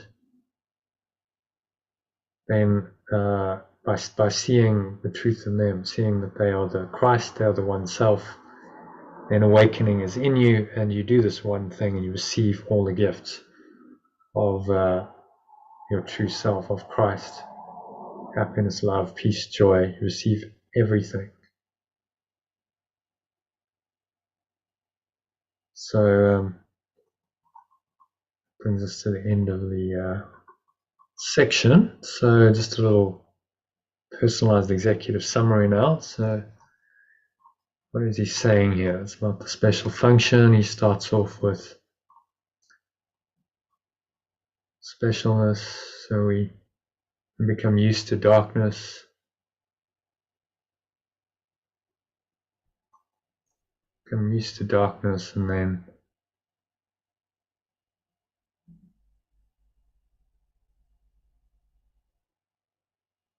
we can choose to see the light, and then we choose to perceive we have a special function here, which is Holy Spirit's kind reinterpretation of the specialness that we made. Okay, so the key message of this section is that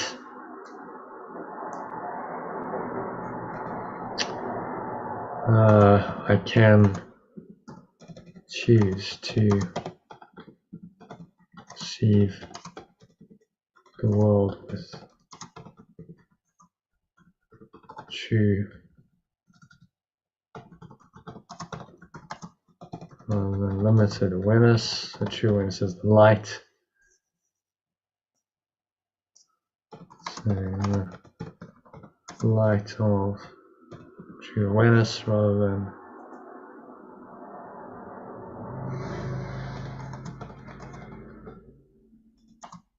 in the dark of my limited awareness.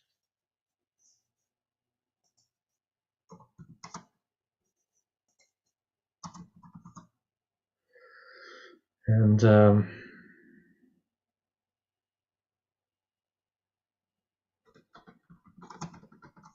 leave the twilight world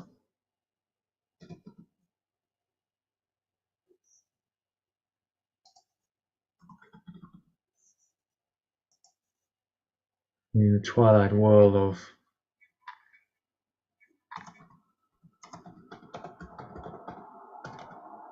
my separate self,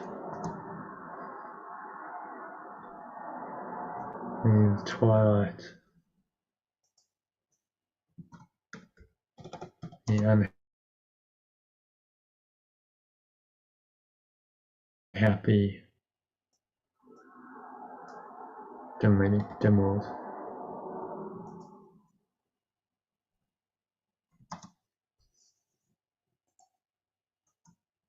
Dim world, my separate self.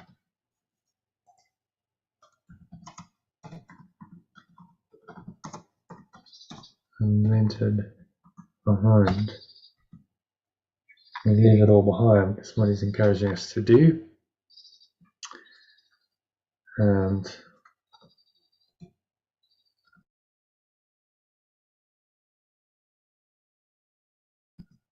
so this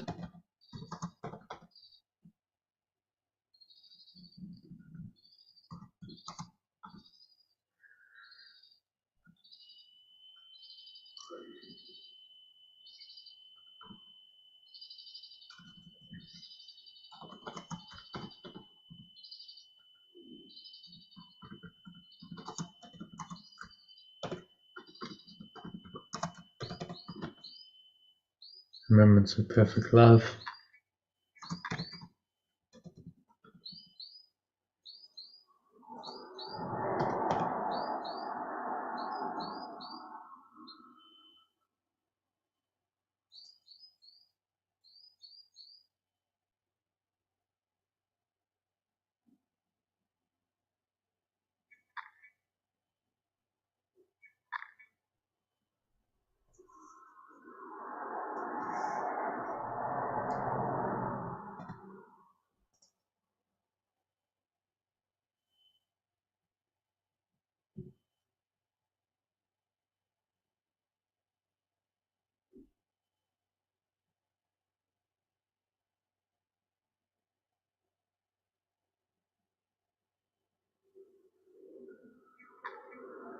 So help me do this, the remembrance of perfect love.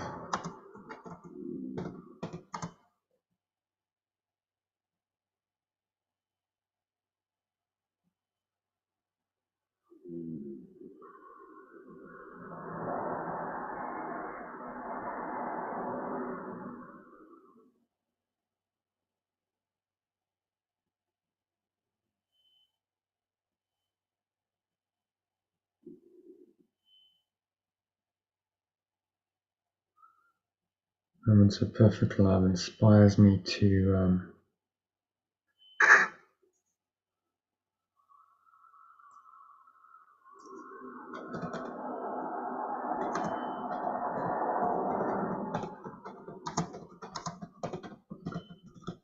the specialness,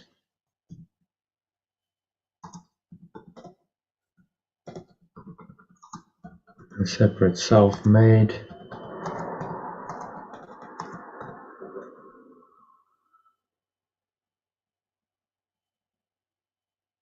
includes my special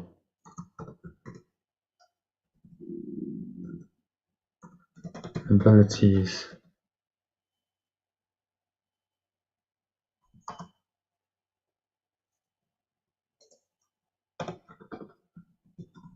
personality, abilities,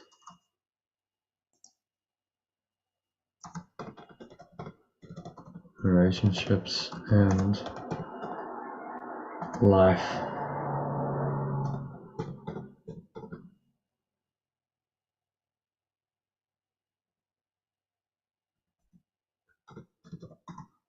Personality, abilities,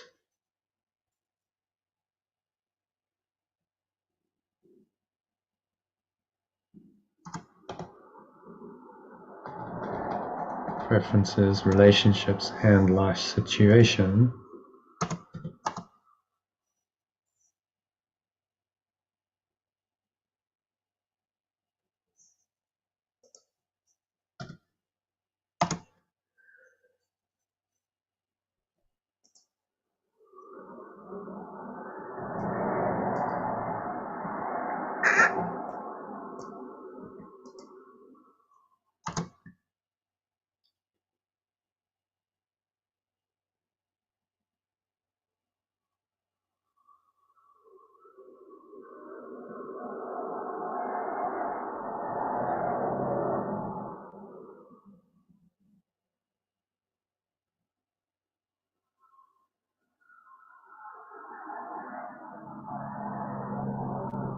personality, abilities, preferences, relationships, and life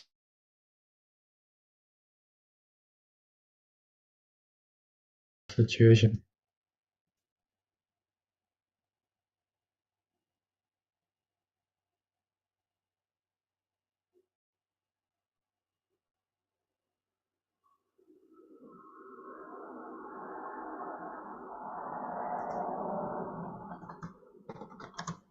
as the means for my awakening.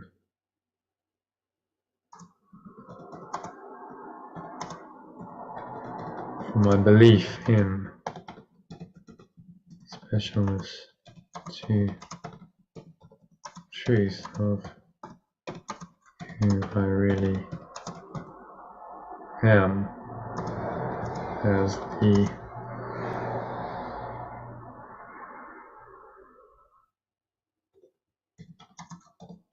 the true self.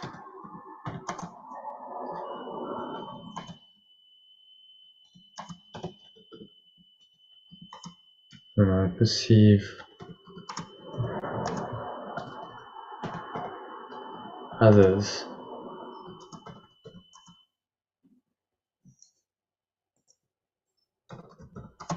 others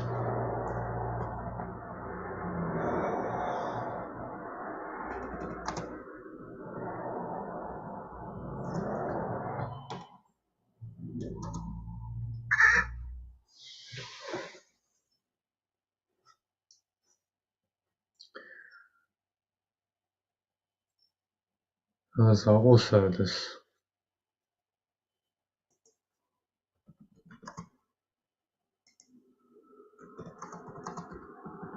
I'm accepting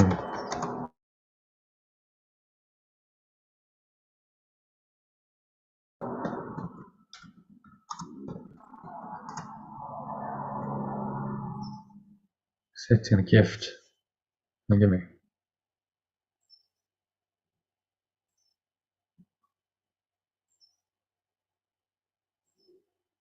Accepting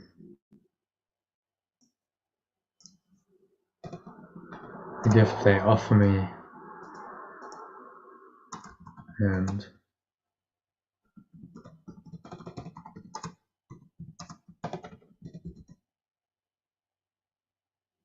playing my special function of awakening from a dream.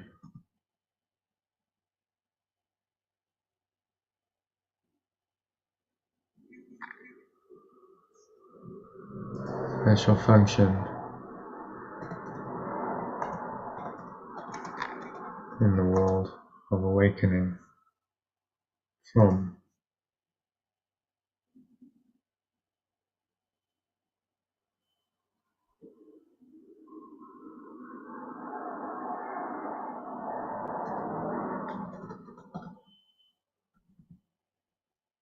special function in the world of awakening from the dream of the world.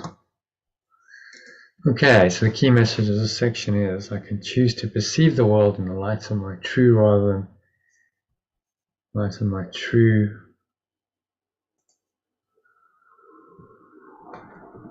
awareness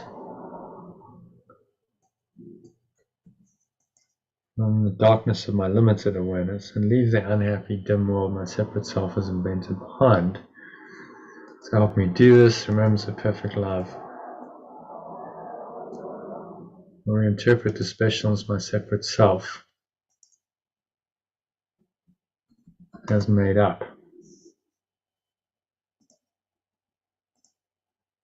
Special personality, abilities, preferences, relationships, and life situation.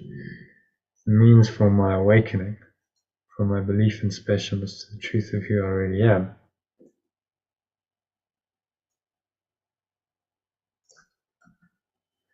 I perceive that others are also this true self.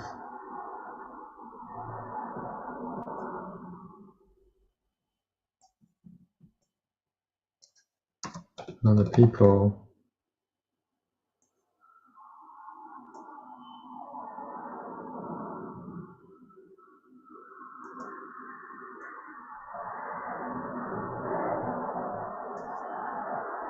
are the same.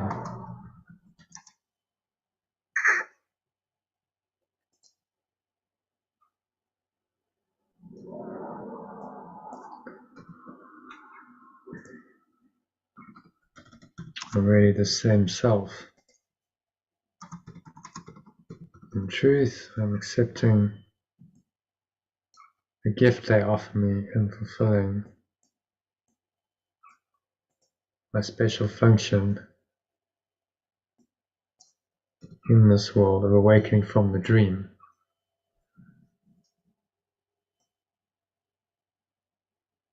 From the dream of the world. So one more time, the key message of this section is I can choose. Is that I can choose to perceive the world in the light of my true awareness rather than the darkness of my limited awareness. And leave the unhappy, dim world my separate self has invented behind. So I leave it all behind. I awaken from this dim twilight, all these imagined things going on in my life that darken my perception, darken my mind. To help me do this, remembrance of perfect love will reinterpret the specialness my separate self has made. So my special personality, abilities, preferences, relationships, and life situation as a means for my awakening, my belief in specialness, to the truth of who I really am. When I perceive that other people are already this same self, in truth, I'm accepting the gift they offer me and fulfilling my special function in this world of awakening from the dream of the world.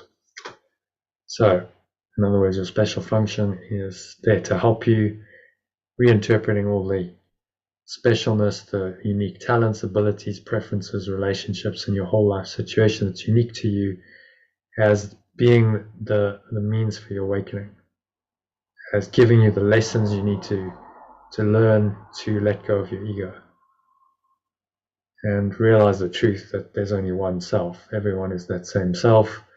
The Christ is the true self, and in that awareness we awaken to the truth that we are one, and beyond this world our separate self is simply not true.